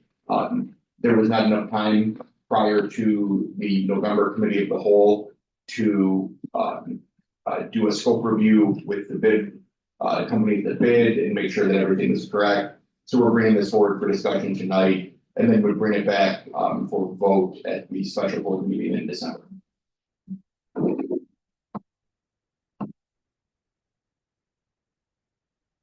Right? Yeah. Just clarify for me, we approved roughly 4.2 million. All right, the 4.5 that came back, was that the original scope? Or is that with the added chair? The factoring some rounding, it's both. The difference between the chairlift and then the closet lift came to a total of sorry, it's in my report here. 4,500. Yeah. It was, Yeah. But that's the difference between the two accessibility options, correct? Yes. But the original 4.2 did not have an accessibility option, did it? It did. It had the hallway lift, the visible lift.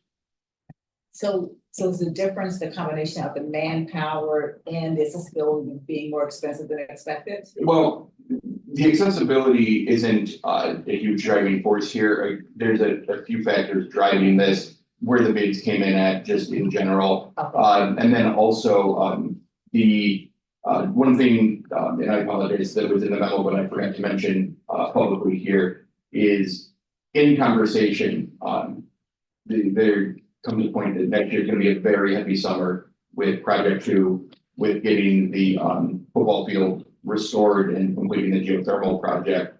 And is there capacity for our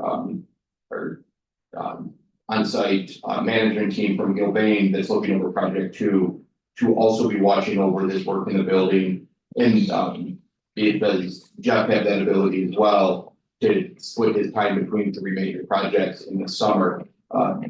The fear is that by doing that, we would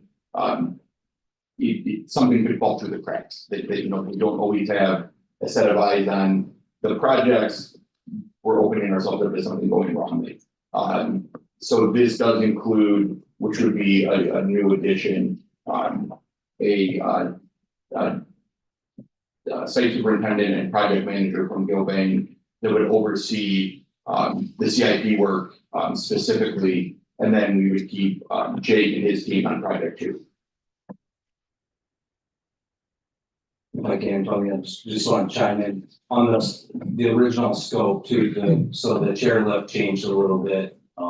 There are some maintenance challenges with the original lift that was thought to be the solution, and where it goes up along the stairs. It's difficult to maintain, it's difficult to operate, whereas the vertical lift is much easier from an operation standpoint.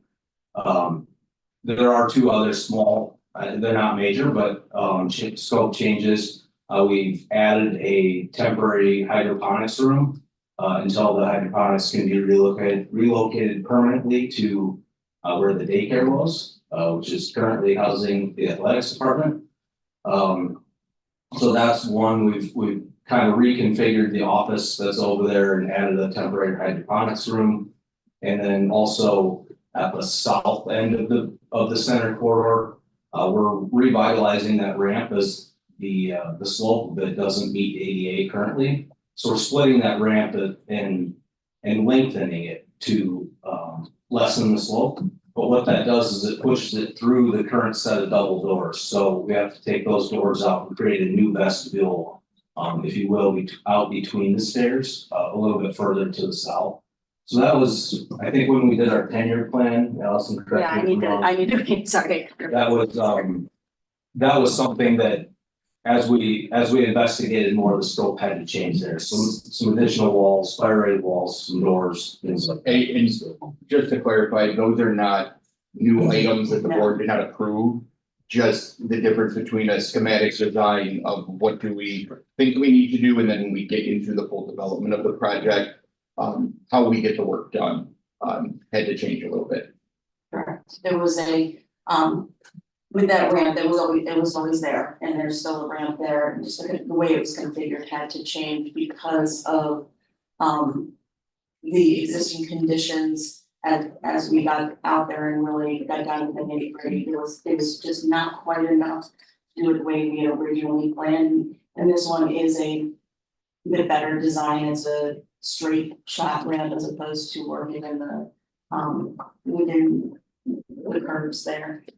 Bids did not come in significantly higher than what was originally anticipated. So the design adjustments that we made for the most part worked within the budget. We had actually anticipated that the chairlift work would be significantly more expensive. And what surprised us, I think, in this is that the bids did not come in that way, that we had anticipated some safety valve with the alternate for just doing the stair lift that actually ended up not saving the money that had been anticipated. So I would say that's where most of that difference is there on the design scope. And I think that the solution that where we have landed on everything is superior to where we were at when we did the initial 10-year plan investigative design.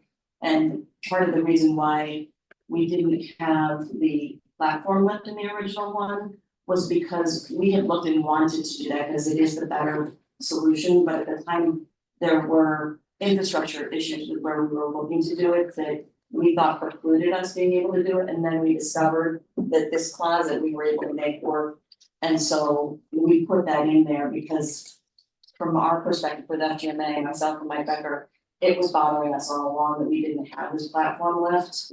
And so as we were doing our investigations during the design portion of the work, we dug as deep as we could and make sure that there really wasn't an option, and we found that there was an opportunity to do the platform work. Not only is it superior from a maintenance and optics perspective, but it's also better from a circulation perspective, because the chairlift within the corridor takes up space within your circulation corridor. And it takes longer to get onto that and get up to the top of the stairs than it does to come off into this other area. And so part of what we also did is we opened up this space to make sure that it was good from a supervision security perspective when we added this. So there were some adjustments. That always happens in design. So but we felt we had built in some safety net with this debugged alternate that didn't pan out. So I would say on the design side, that's the difference in cost, and then there is the manpower item in the construction oversight line. So. As I'm understanding, we're gonna be asked to approve one of two things. One would be to accept it's a $323,000 increase in the costs. There's about 7.7%. All right, or we can mitigate that by kicking the can down the road on some of the tuck pointing and other things. So next year or the year after, which I'm always reticent to kick the can down the road. I don't think this building would have had the desperate needs that it had in 2018 when the Imagine committee did their work. All right, had people not kick the can down the road. Okay. And you know, and also what is the cost if that's $323,000 today, that work? Okay, that we would be saving. What is that work gonna be in a year from today? It's not gonna be 323,000. So whatever might be inflationary has to be built in. So I guess I'm just thinking out loud. Yeah, and I will say we saw some good bids, right? The bid coverage was great. This round we had 55 bids on 11 packages. And specifically looking at masonry, we had 6 bids. Those bids, I want to say, I don't have it right in front of me. I want to say those bids ranged from 410 as the low to about 900,000. So, you know, we do feel like we got a good number on the tuck pointing. If it needs to be deferred for budgetary reasons, understood. But I think it's a solid, a very good competitive number. And we still don't know what the asbestos abatement in furniture is gonna cost, so that could go either way, or be where we budgeted, right? Correct. Yep, and we've got a comfortable number that we feel with estimated. I don't want to necessarily state that number publicly because then will be bid, and I don't want to, you know, bump up our own bids on us by misspeaking. First part of December, we're getting the bids in for that abatement. But yeah, it's entirely possible that we could see that number come down a little bit, but not. We don't anticipate the savings in those two areas would get us back to the 4.2.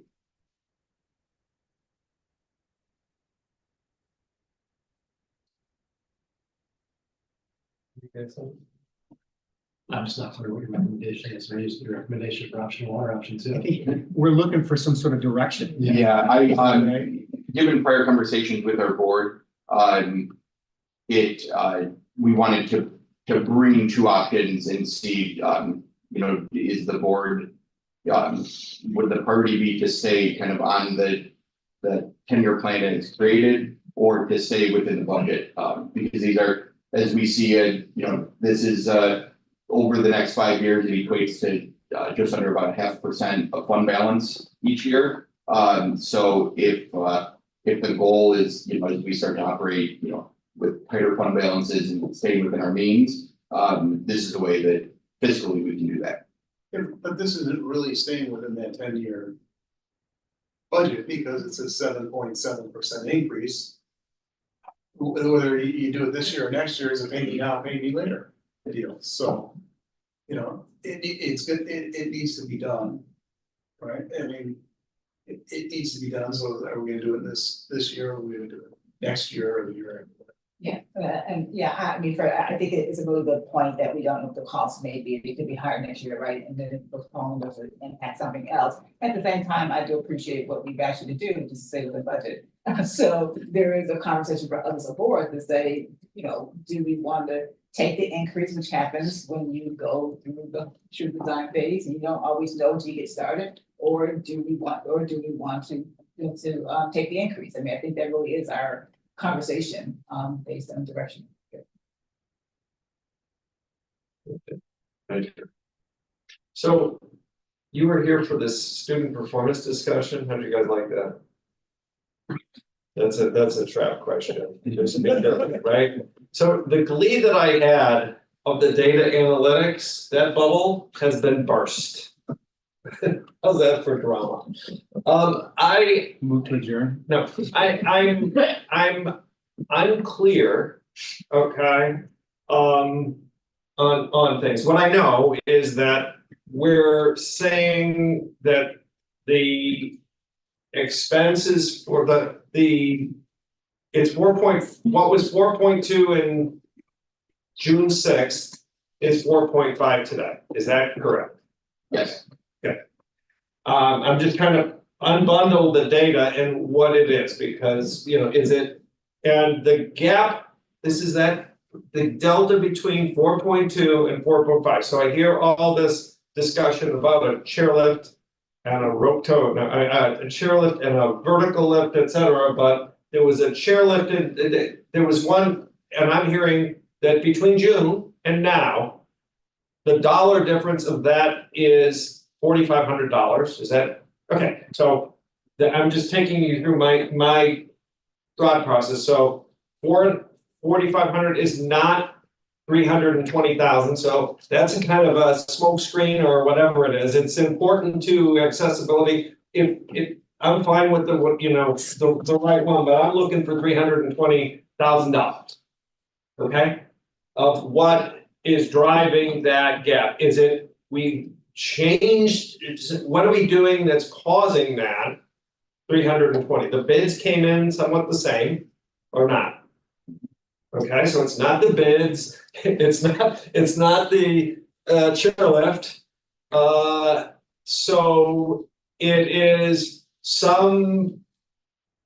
Help me understand the $300,000 I'm trying to find, please. That's the easiest way. And Tom, if I can add. Am I the only one do you guys know the answer to this? I don't know all the answer, but what I heard was the slope of the rack.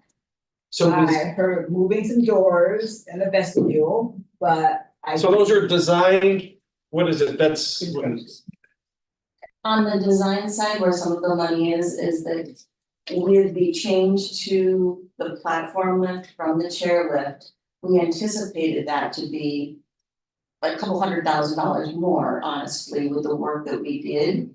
And so we expected to get back down some with the deduct to the chairlift. And for some reason, the bids did not give the credit we anticipated with the chairlift. I think that would be where we're saying the difference in on the design side of what we thought was a more expensive install for the platform lift. Didn't end up panning out that way, but that meant we didn't get the credit to potentially bring it back on budget to the original designed. So that's where that conversation is coming from. Jeremy can speak to the non-design items. Sure. Yeah, I mean, on the construction side, on the labor side, Tony mentioned, we were hoping to have some efficiencies when we did the 10-year plan with some of our labor.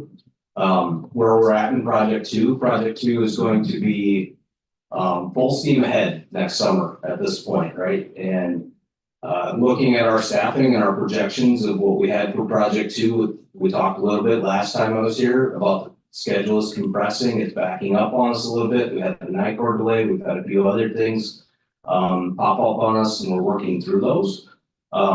So to comfortably staff another $4 million worth of fast-paced work, right? Because it is 9 weeks. It starts June 1st, May 31st, actually, I think is the Saturday. And it's done August 1st. To staff that appropriately, we feel we need a project manager, and that starts a couple weeks ago. So a new project manager to run the bidding process, to handle the submittals, get all the paperwork ready and teed up so that when we hit the start of summer, we're ready to go. The second person this includes is another superintendent. We will have 2 superintendents on project 2 when it comes to summer, because we will need 1 interior and 1 outside. And this will be a 3rd superintendent, specifically a PM and a superintendent dedicated to the CIP work. We bid it on a 6-day work week schedule. So it is a pretty rigorous schedule, and the summers get long, and with our policy, you guys have heard it before.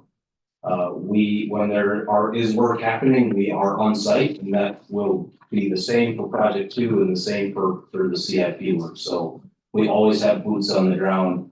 I want to make sure that we can adequately staff project 2 as well as the CIP work, and both are successful. So our staffing cost is higher. I will be honest, our staffing cost is higher than we anticipated with the 10-year plan. And how much of that, look, because you just, I'm on, keep it 320, so how much of that, how much of that piece is what you just described? Honestly, I don't remember what that number was in the 10-year plan. I want to say 400-ish, 380, something. Yeah, I want to say it was like 380. 150-ish, 140-ish. So half of it's that and half of it's that. I would say that Okay, I'm that's just right, trying- you didn't get back, yeah. And when we put together these bids or our capital project, don't we normally just have a kind of a, there's a percentage for construction management, et cetera? Correct. And Yeah, so this is, I believe it was 11%. and so this is now, that percentage is in there, and it's that percentage plus this 150. That's correct. Yeah, I think the other thing that may have been overlooked, honestly, in the 10-year plan is all the insurances, right? So there's a payment and performance bond cost, there's the builder's risk cost, there's general liability insurance for this project. Project 2 is operating under OSIP and a CSIP, as we all know. For the summer work, it would operate under a just standard general liability, traditional insurance. And then we have our site services budget, which is in that above the line trade contractor costs as well. The site services is whatever we use, or anything we don't use comes back to the district, just as it does with project 2. Same thing, we have bid package allowances to the tune of about $144,000 included in the bid packages. Whatever's not spent on those comes back to the district at the end of the day. And then we have just a small reimbursables budget. Again, same philosophy, what's not used comes back to the district. So There's also $50,000 in contingency there, that if unused would remain with the district as well. that's correct.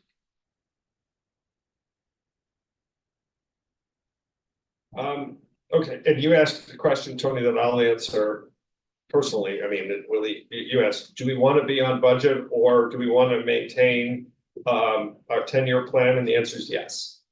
Okay. So it's both. And without, I mean, it's both, because those are the two, we're managing the year and we're managing the long term. So without knowing what this means to the 10-year plan and the 5-year model or something long term, then I don't know what, if we kick it, if we're just pushing it down, we'll end up at the same place, probably more cost, right, Fred? But It's a precarious situation we're in though, right? Because we are at a time where we have to get this approved, and I hear you. But in order to get really like the quality information that you would want, we'd have to repackage up that 10-year maintenance plan. After this recommendation here and give different scenarios, and we would run the risk there of doing so in an ill-informed way, right? Without having all the cards on the table. Like we can't redo that 10-year maintenance plan several times a year when these different things come our way. So there is a level of guesstimation that has to go into this. Right. Yeah, I mean, but at least recognize it in the communication, right? Because when I hear save money this year, right? That's not at the expense of spending it in 2 years. Then that at least says it's just moving it from here to here. That's all. I mean, that's right. That issue of I've struggled over the years of this game of when we're moving stuff, are we adding to, are we shuffling things between pieces? Because that's part of my decision-making process, looking at it long-term and looking at it by year. And that lack of clarity has been a challenge. Greg is correct in that we have to look at the 10-year plan holistically before we present it. But I can share with you some of the thought processes on the top pointing and the timing of the way of when we did that. And so the plan, what this year's top pointing is intended to be is for the area that would be in the same area as the asphalt that needs to be replaced this plan for 2026. So get that work done before that paving goes in. If we push it out a year, we're basically just we have every year a certain amount of top pointing planned for. There's only so much they can do in 1 year. So if we shift this year, we're still doing the same, we're just shifting out 1 additional year, the top pointing. The decision making we would need to do before going back to the board in the spring is, do we do the asphalt and the top pointing in the same year? It's a little bit more difficult logistically, can be done. But that would be some of the thought processes and things we need to look at. But the simple answer on the top pointing is we're just shifting everything by 1 year. And having 1 year with no top pointing in it. Okay. So you're looking for, this is a discussion item. Yeah, so a little bit of direction. I mean, we don't have to have clear consensus. This is it, but we'd like to get a feel for where the board is on the 2 options here. First, I appreciate Gil Bain's expertise and candor in telling us what it's going to take to manage all of our projects appropriately next summer. I think we should listen to that. I agree with board member argument that I'm not interested in kicking the can down the road or postponing work that is appropriate to be done.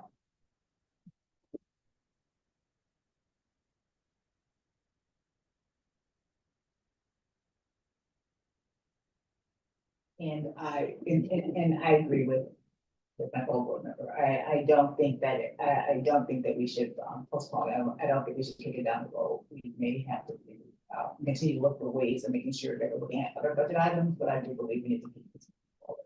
And I also want to make sure that there's no delay in project 2 and that this work is done well. So we need to spend the money that needs to be spent to do that right.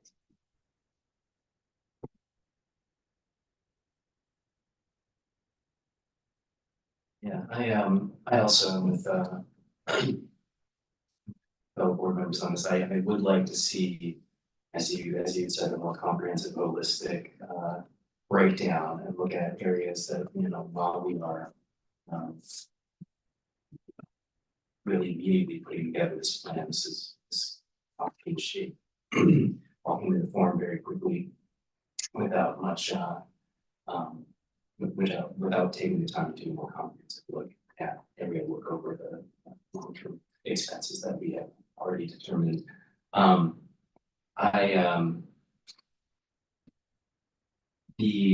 Just so I'm clear, the sort of the catalyst for this was feedback that you got primarily to the big cost being the lift, right? That's a huge, that's known that. No, it really what came out of it was we anticipated there would be a big price difference in the exterior chairlift. And if you think about it, it visually would look similar to what you may see in a home of a stairway chairlift that will take somebody up a flight of stairs versus the vertical lift that would be closed off. When the document put together, there was the anticipation that the exterior lift, the chairlift would be significantly cheaper than the vertical, and the bids did not reflect that. The bids did not come in that manner.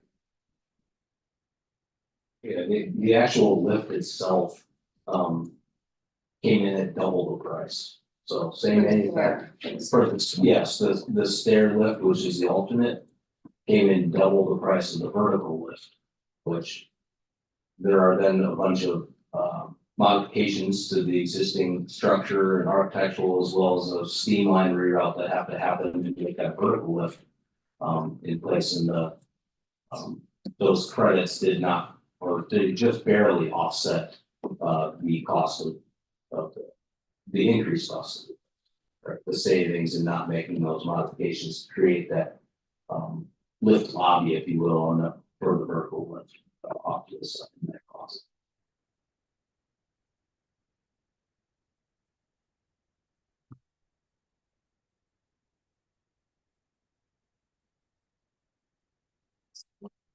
So just because the election was recent, and we're on, there are, baked into the several different iterations of these projects, we have anticipated certain federal monies that are currently out there. Have we taken a new perspective on some of those things that we anticipate in the coming years and how they might change given the political trade winds changing, and does it merit any type of reassessment of some of those areas where we were anticipating? This was a topic during our last sustainability committee meeting, and the way that I'm viewing this is I'm doing as much homework as I can on what is out there, and then what is really, kind of intent.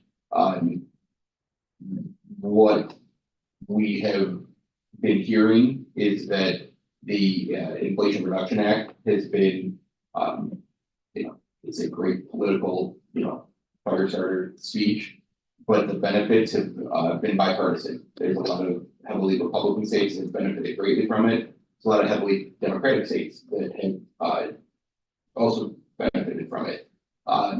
There's the general consensus today is, well, nobody knows what will happen. There is the thinking that's out there right now is that it will be scalpeled and not sledgehammered, is how they're putting it. So Brian Imhoff and I have kind of started to go to work on good worst case or kind of best case scenario, worst case scenario. Not anticipating that we have to pivot from our original plans, but if the time comes that all of a sudden it is whisked away and it's not there, then what do we do? And we're preparing to be ready for that if we need to. With kind of the break the glass plan, can I say today that we have finalized that? No, we just started to work on that. But it is something we're monitoring. To be clear on the IRA benefits, could you speak to this that you're referring to? Being beneficial across revenue states and all that. To what extent does any of that directly relate to the summer bid that we have in front of us right here? It does not. None of this would be right. The only and one other way to think about it too is that the way it was phrased in sustainability was it doesn't create additional expense. It becomes a revenue problem.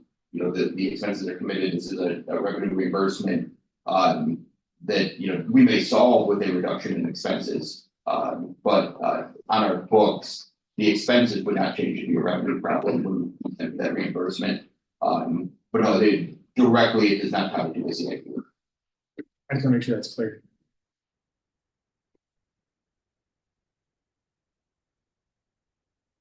Ready to weigh in, Jonathan? I'm gonna have to think about this some more. Yeah, I'm sorry, I'd like to think about it for more, this is Right? I still wanna give it some thought, but I'm leaning to getting the work done now. I mean, if we're gonna have to have additional personnel in the building here anyways. Makes, when they have the capacity to do it, you know, it makes sense. And I mean, it's gonna be done one way or another, you know. So that's the way I'm thinking. It's just one more clarifying question about the overall plan for top pointing that you mentioned. It's a multi-year plan, and there's only so much that we've determined every year that we have capacity to address. And the plan is based on that, if I'm not mistaken. Correct, the 10-year plan every year, and the district's been working this since 2012, correct? Working around the building in sessions. 2011. 2011, and so every year, for the most part, we have taken a section of the building and done the tuck pointing, and we're working our way around the building to eventually get down to where project 2 will be, and then that'll be done. And so there, each year of what's kind of anticipated to be able to be done in one summer has been planned into the 10-year plan. Okay. So if we didn't do this year's, we would shift it to next year and have those subsequent years just shift 1 year.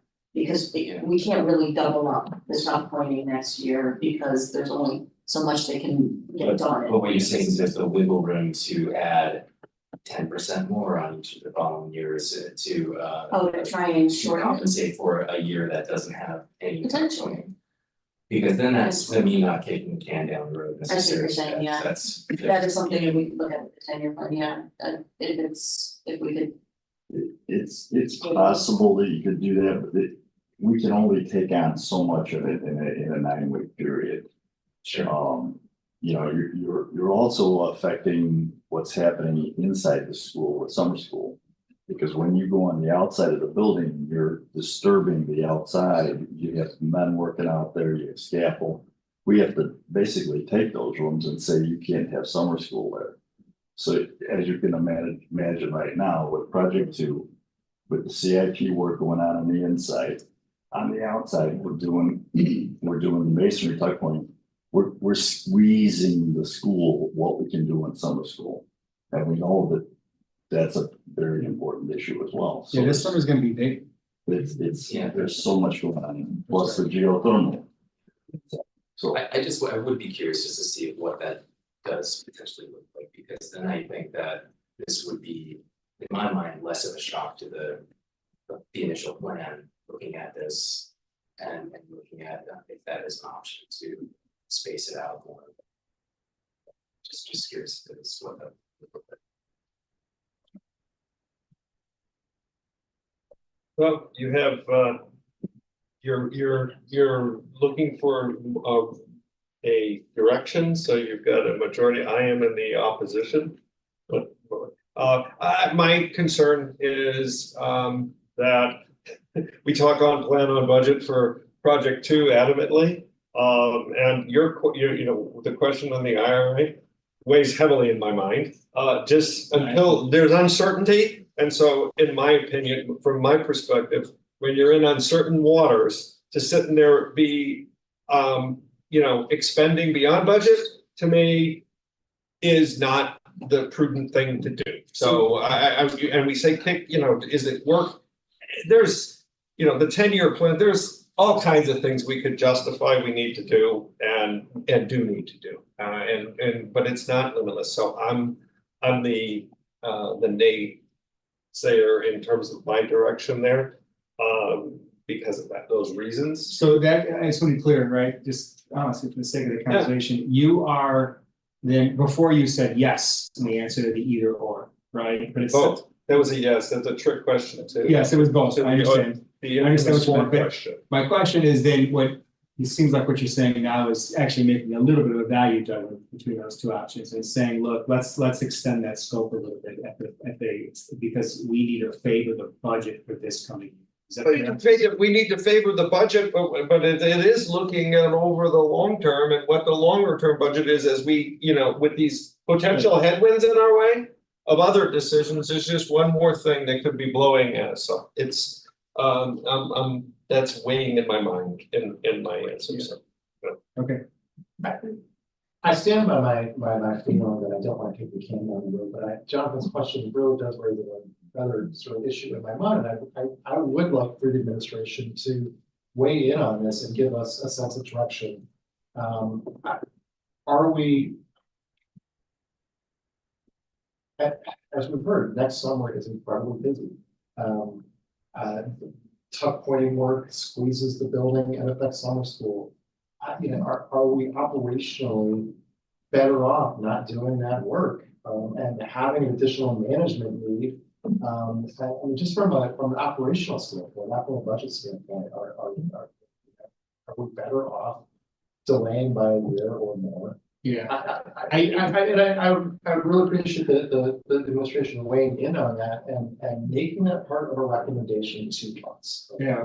Which of these options you prefer? I think we hear that loud and clear, and the purpose of this conversation was to do exactly this, and then we'll come back with something clear and direct in 2 weeks.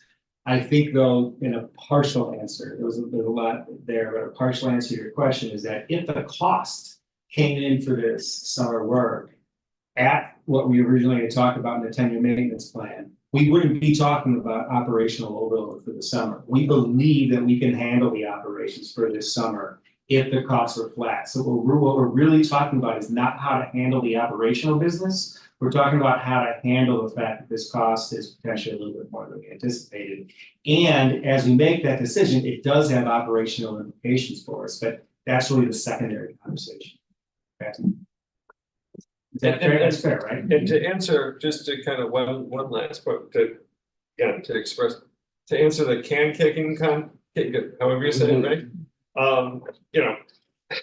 I look at what, as a board, decisions we've made, and there may have been cans kicked, but we've been pretty darn bold in saying we need to be addressing things and have done it. So I have no reservations of if this is, saying we're kicking it. That doesn't bother me personally. That's cool. Okay. I mean, we've been pretty darn resourceful in saying we need to. That's just but you have, what I hear is a majority directionally saying to. I want to be clear, I haven't committed. Okay, I'm sorry. I heard two, yes, and most likely yes, so. Right, when we come to vote on it, there's 2 more board members. It isn't, That's only 3. okay, so this is going. But this is, let's, can we turn this to our team? I feel we have what we need from this conversation. Are there any questions you have for the board? We're not voting, we're just giving direction. I want to make sure that's. No, we definitely hear that we need to, we've got our marching orders and there's some information we need to gather to help make an informed decision before the next meeting that we will provide. And also that we just won't have available tonight to help further the conversation before the next one. Okay. Yeah, that's right. Okay, great. All right, thank you.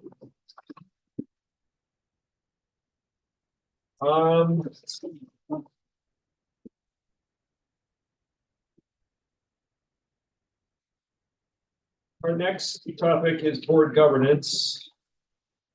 And the only ask is that it is on the agenda, and the intent is when we meet on the cow in December 5th, we will include in that a quick review of the board goals, just so that we're keeping, true to what's been said and where we stand.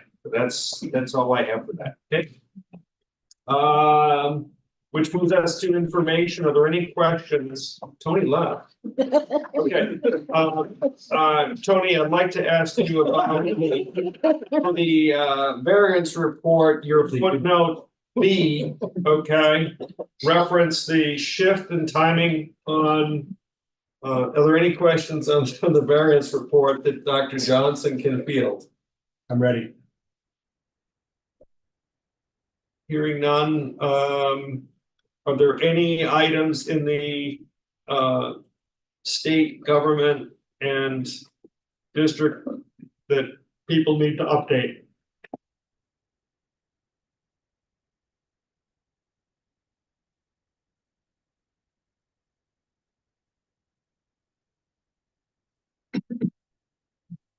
We do have an early childhood. I could say something, I mean, but. We have a meeting coming. We do have a meeting coming up on the 4th. Yeah, I just want to make sure that's, because that is a tri-board. Yes, yes. Just, I mean, but I want to make sure everyone has that on their radar. We have to have a quorum there, right? Yes, Yeah, and each board has to have a. And we have failed to have a quorum, I believe, the last time. So that's why I was. I don't know. We have failed in everything recently, right? So that's why I'm raising it. Too true. What is it? Just sure. No, yes, so that is coming up, you're right, and so that I think that it's good to put that on everyone's radar. Yeah, so that definitely. And that is where located. Here, yes, yes. So it's a home game, okay? Yeah. Right. A home game, we've got a home game. And there has been some, and I think I'll end this briefly, say there's some really exciting things that are in the works right now around governance. We did have actually Greg, you and Dr. Shaw both in different ways articulated the topic of governance at the first meeting, which was definitely spot on, resonated with several of us, and we have been having some very meaningful conversations on rethinking governance for those meetings and looking at how the very nature of those tri-board meetings has changed over the years. Mm-hmm. Just that the actors present from their respective groups they're now invested actors. They're not necessarily those that are just there to symbolically show up and be a part of this and to reaffirm or reconfirm their financial commitment to the work that the collaboration is doing. Everyone's clearly there. This is all invested actors now. And so looking at how we can better operationalize this space for a more meaningful time together, because there's a lot. I think that the general feeling is that we leave those meetings a little a lot of excitement. There's no momentum, no structure and process to carry that forward in a meaningful way so that we're achieving things we would like to achieve on this collaborative level. So we're talking about that right now. I think it's a great conversation to have. I'm really excited about how that dynamic is likely going to change. Also giving Bob Spatz his feedback on this as well as his person platform. So, yeah, I'm very hopeful that we can revamp this and have more substantive meetings. But yes, okay, for the immediate December 4th, we do need a forum. So please do. It's a great group. If you haven't been there yet, please do join us. Right. Jonathan, I'll just add based on what Jonathan shared for IGov, looking at things a little bit similar in terms of, there was a plan to hold a candidate forum that didn't really materialize.